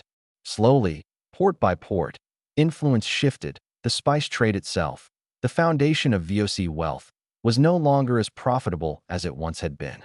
Nutmeg and cloves, once worth their weight in gold, lost their scarcity as cultivation spread beyond Dutch control.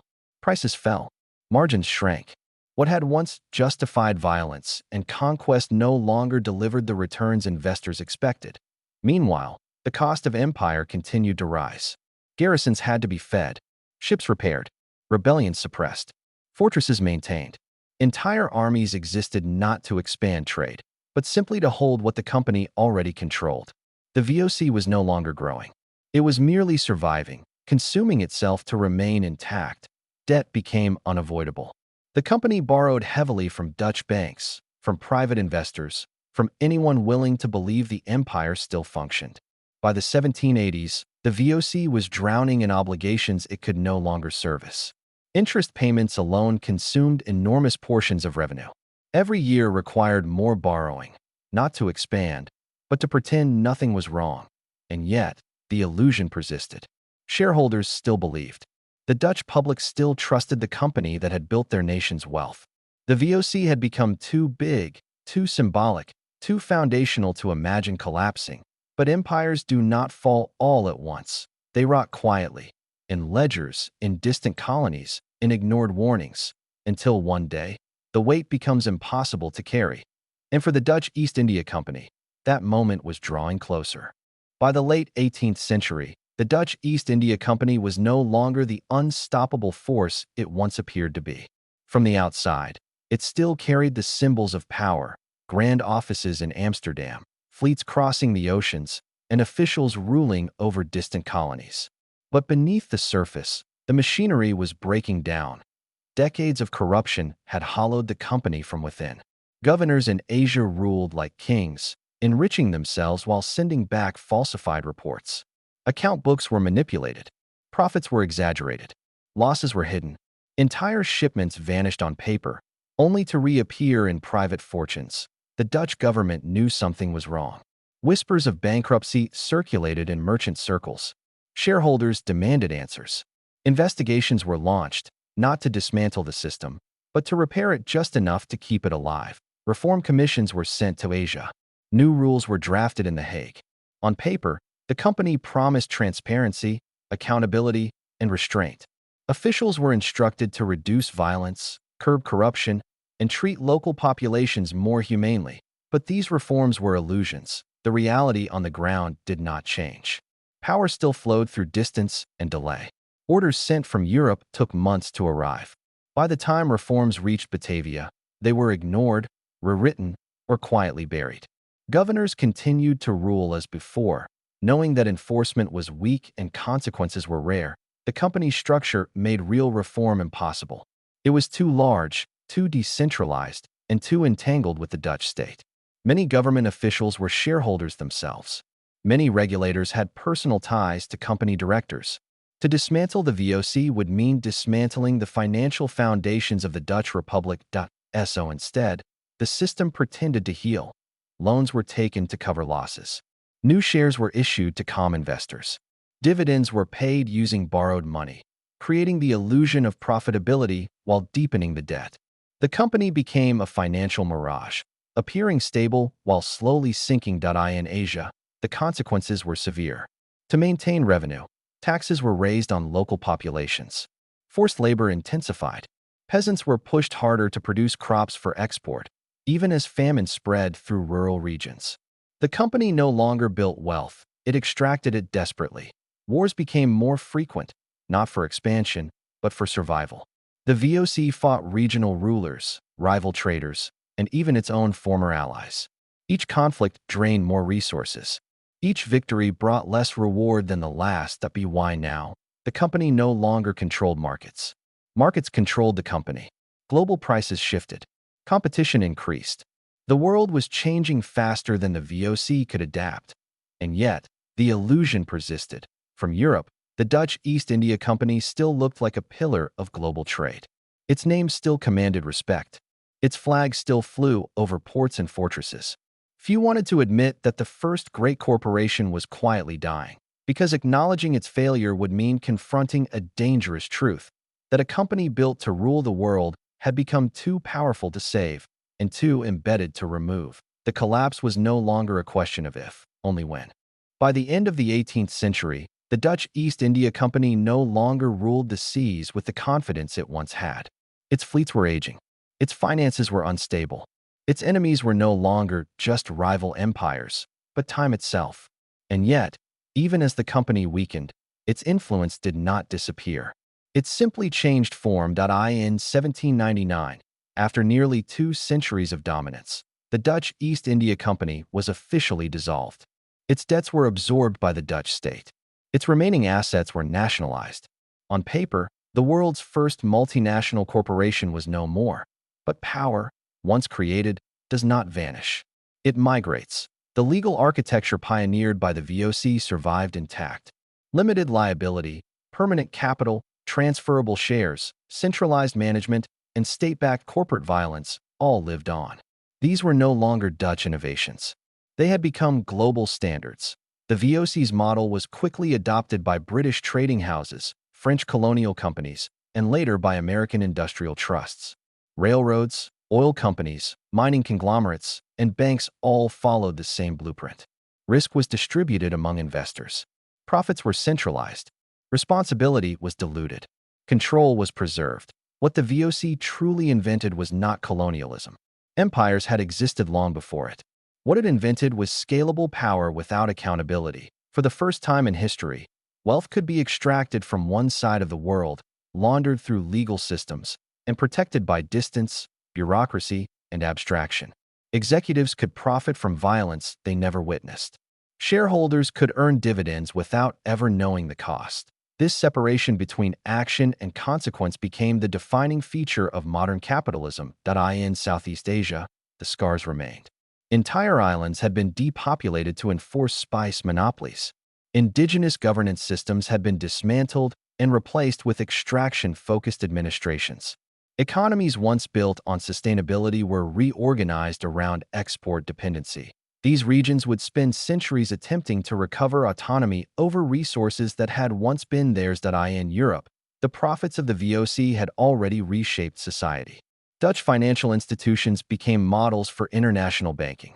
Insurance markets expanded to protect overseas risk. Stock exchanges multiplied across continents. The idea that wealth could grow endlessly, detached from land or labor, took firm root. The modern investor was born, and with that investor came a new kind of empire. One without borders. One without flags. One without a single ruler to overthrow. The VOC had proven that a corporation could outlast governments, influence wars, and reshape civilizations, all while maintaining the appearance of legitimacy. Even today, the echoes remain. Every multinational that operates across jurisdictions, every corporation that lobbies governments while claiming neutrality, every system that privatizes profit and socializes risk traces its lineage back to this experiment. The Dutch East India Company no longer exists in name, but its ghost moves through boardrooms, stock markets, legal codes, and trade agreements. It exists in the idea that power does not need a crown, only a charter, only shareholders, only time. And that realization, quiet, unsettling, and irreversible, may be its most enduring legacy. Chapter 10. The End of the World's First Corporation. By the late 18th century, the Dutch East India Company no longer resembled the disciplined, efficient machine that once ruled the oceans. On paper, it was still the most powerful corporation ever created. In reality, it was collapsing from the inside. For nearly 200 years, the VOC had survived storms, wars, rebellions, and rival empires. But what it could not survive was itself. Corruption had become routine. Governors skimmed profits before shipments were recorded, officials accepted bribes as a normal cost of business. Commanders inflated expenses, hid losses, and falsified reports sent back to Amsterdam. The system that once rewarded discipline now rewarded silence. Shareholders still received carefully worded letters describing stability, and long-term strength. But inside the company's Asian headquarters, warehouses sat half empty, ships arrived late or not at all, and entire regions that once produced rivers of profit now generated only debt. The VOC's greatest weakness was no longer foreign enemies. It was the distance between truth and accountability. Decisions made in Batavia took months to reach the Netherlands. By the time directors responded, conditions had already changed. Local officials learned this lag could be exploited. Power without oversight became decay. At the same time, the world around the VOC was shifting. European economies were changing. New financial institutions were emerging, and the idea that a single company could monopolize entire regions was beginning to fracture. The British East India Company had already begun reorganizing its structure. Private traders challenged monopolies. Smaller, faster firms adapted to new markets while the VOC remained rigid, slow, and bloated. War delivered the final strain. When the Netherlands was drawn into conflicts with Britain and France, the VOC became a target. British naval power choked its shipping lanes. Ports were seized. Convoys were intercepted before reaching Asia. Each lost ship was not just cargo destroyed, it was credit erased. The VOC survived on debt, and now that debt was suffocating it. Loans piled up. Interest compounded. Future profits were promised again and again to cover present losses. But those future profits never came. By the 1790s, the company was effectively bankrupt. Its armies still existed. Its officials still ruled territories, but its finances were hollow. The world's first multinational corporation, the entity that invented the modern stock market, corporate governance, and global monopolies, could no longer pay its bills. In 1799, after nearly 2 centuries of operation, the Dutch East India Company was formally dissolved. No dramatic collapse. No final battle. No ceremony. Just paperwork. Its debts were absorbed by the Dutch state. Its territories became colonial possessions. Its soldiers were reassigned. Its shareholders were left with paper that once represented unimaginable wealth. The company that ruled the world ended not with conquest, but with accounting. And yet, the story did not end there. Because the systems the VOC created, corporate monopolies, shareholder capitalism, private military power, global supply chains, did not disappear with its name. They simply changed hands. The world moved on. But it moved forward using the blueprint the Dutch East India Company had written centuries earlier. By the late 17th century, the Dutch East India Company no longer resembled a trading venture. It had become something far more permanent, far more institutional. Its ships no longer arrived merely to exchange goods and depart. They arrived to stay. They anchored themselves into coastlines, into governments, into the daily lives of millions. In Batavia, the company's Asian headquarters, power was no longer symbolic. It was absolute. Streets were laid out according to corporate order. Courts operated under company law. Soldiers answered not to a crown, but to a board of directors thousands of miles away. This was governance without citizenship, authority without accountability. A world administered by balance sheets. The company's control over trade routes had matured into control over entire economies. Spices, once rare and priceless, were now regulated with precision. Production was restricted to maintain artificial scarcity. Entire islands were forced to grow nothing else. Farmers who resisted were punished. Villages were erased. The logic was simple and terrifyingly modern. Supply must be controlled to dictate price. Human cost was irrelevant. The VOC's military apparatus expanded alongside its economic ambitions. Its private army grew more disciplined, more mechanized, more ruthless. War was no longer an unfortunate expense. It became a tool of optimization. Campaigns were calculated not by honor or defense, but by return on investment. A rebellion suppressed meant stability. Stability meant predictable revenue. Predictable revenue meant satisfied shareholders. In Europe, investors celebrated dividends without ever seeing the blood-soaked soil that produced them.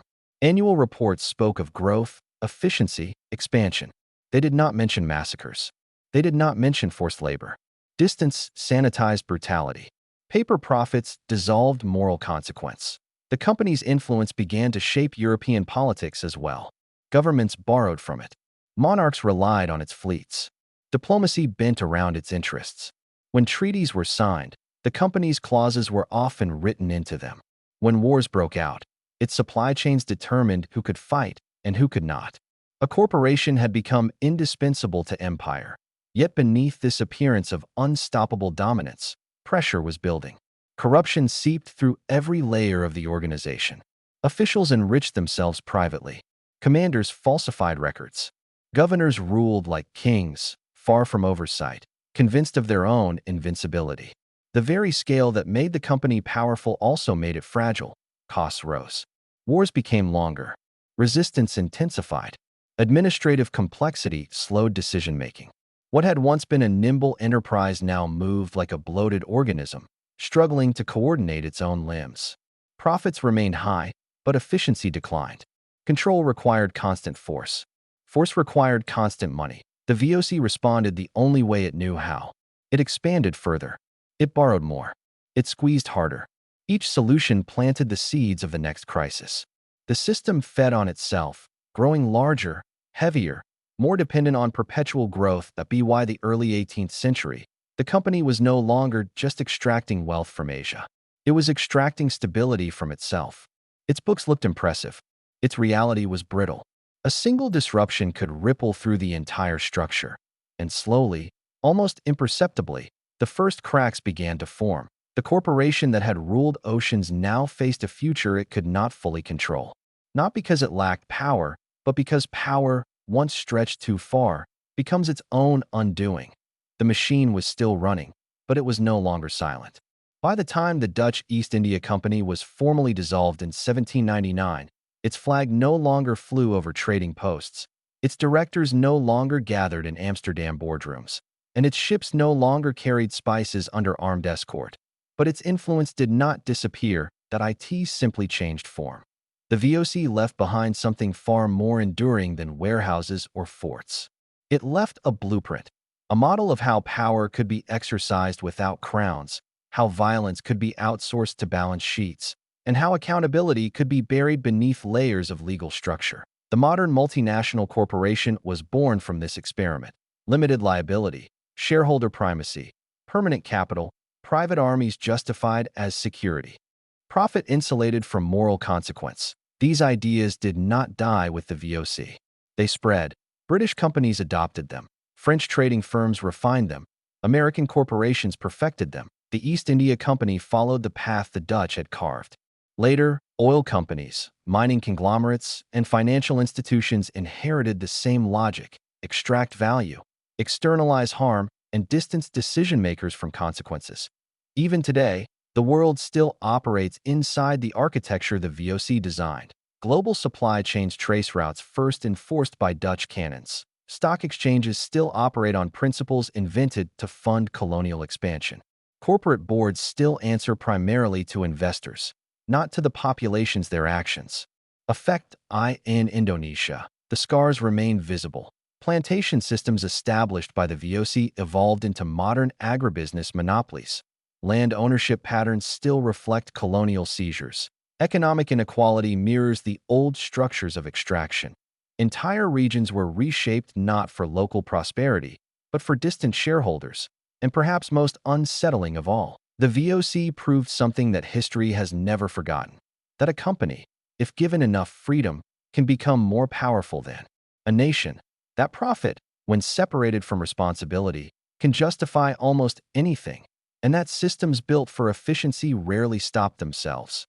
The Dutch East India Company did not just rule the world for 2 centuries. It taught the world how to rule without being seen. Its ships are gone. Its ledgers are closed. Its name survives only in textbooks. But every time a corporation influences governments, controls resources, or reshapes lives across borders, the shadow of the VOC moves quietly in. The background, unseen, unchallenged, and still very much alive. By the time the Dutch East India Company was formally dissolved in 1799, its flag no longer flew over trading posts. Its directors no longer gathered in Amsterdam boardrooms, and its ships no longer carried spices under armed escort. But its influence did not disappear. It simply changed form. The VOC left behind something far more enduring than warehouses or forts.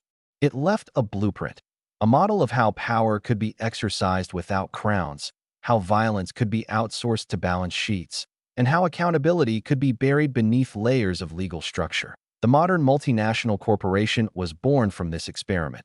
Limited liability, shareholder primacy, permanent capital, private armies justified as security. Profit insulated from moral consequence. These ideas did not die with the VOC. They spread. British companies adopted them. French trading firms refined them. American corporations perfected them. The East India Company followed the path the Dutch had carved. Later, oil companies, mining conglomerates, and financial institutions inherited the same logic: extract value, externalize harm, and distance decision-makers from consequences.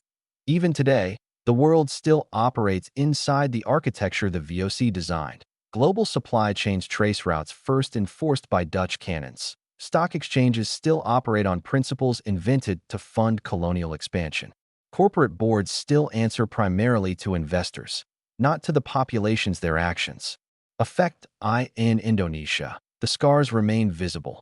Plantation systems established by the VOC evolved into modern agribusiness monopolies. Land ownership patterns still reflect colonial seizures.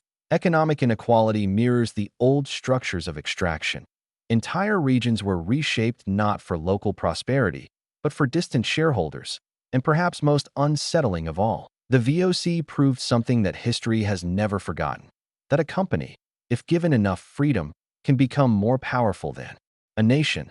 That profit, when separated from responsibility, can justify almost anything, and that systems built for efficiency rarely stop themselves.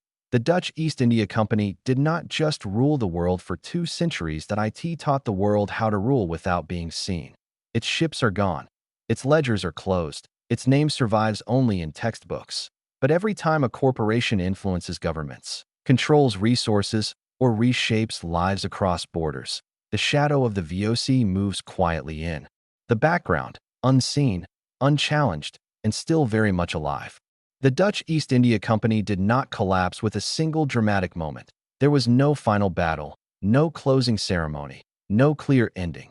Instead, it faded the way all overextended power eventually does, slowly, quietly, under the weight of its own design. Corruption spread through its ranks. Wars drained its treasury. Monopolies bred inefficiency. And the same systems that once made it unstoppable became impossible to control. That be why the time the company was officially dissolved in 1799, it had ruled oceans, shaped continents, and rewritten the meaning of power itself. Not as a nation, but as a corporation. The VOC introduced the world to shareholders, stock exchanges, corporate warfare, and profit without borders. That IT proved that private companies could rule people, command armies, and reshape entire civilizations, all while hiding behind balance sheets, long after its ships vanished from the seas. Its legacy remained in modern multinational corporations, in global supply chains, in the idea that profit can outweigh morality, and in the quiet truth that some of the most powerful empires in history were never crowned, never elected, and never truly held accountable. The Dutch East India Company was not just the first corporation to rule the world. It was the blueprint. Before you drift away tonight, tell me, where are you listening from? And if you enjoy calm, cinematic stories about hidden empires and forgotten power, subscribe to Money Vault, where we uncover the stories that history prefers to whisper. Until next time, sleep well.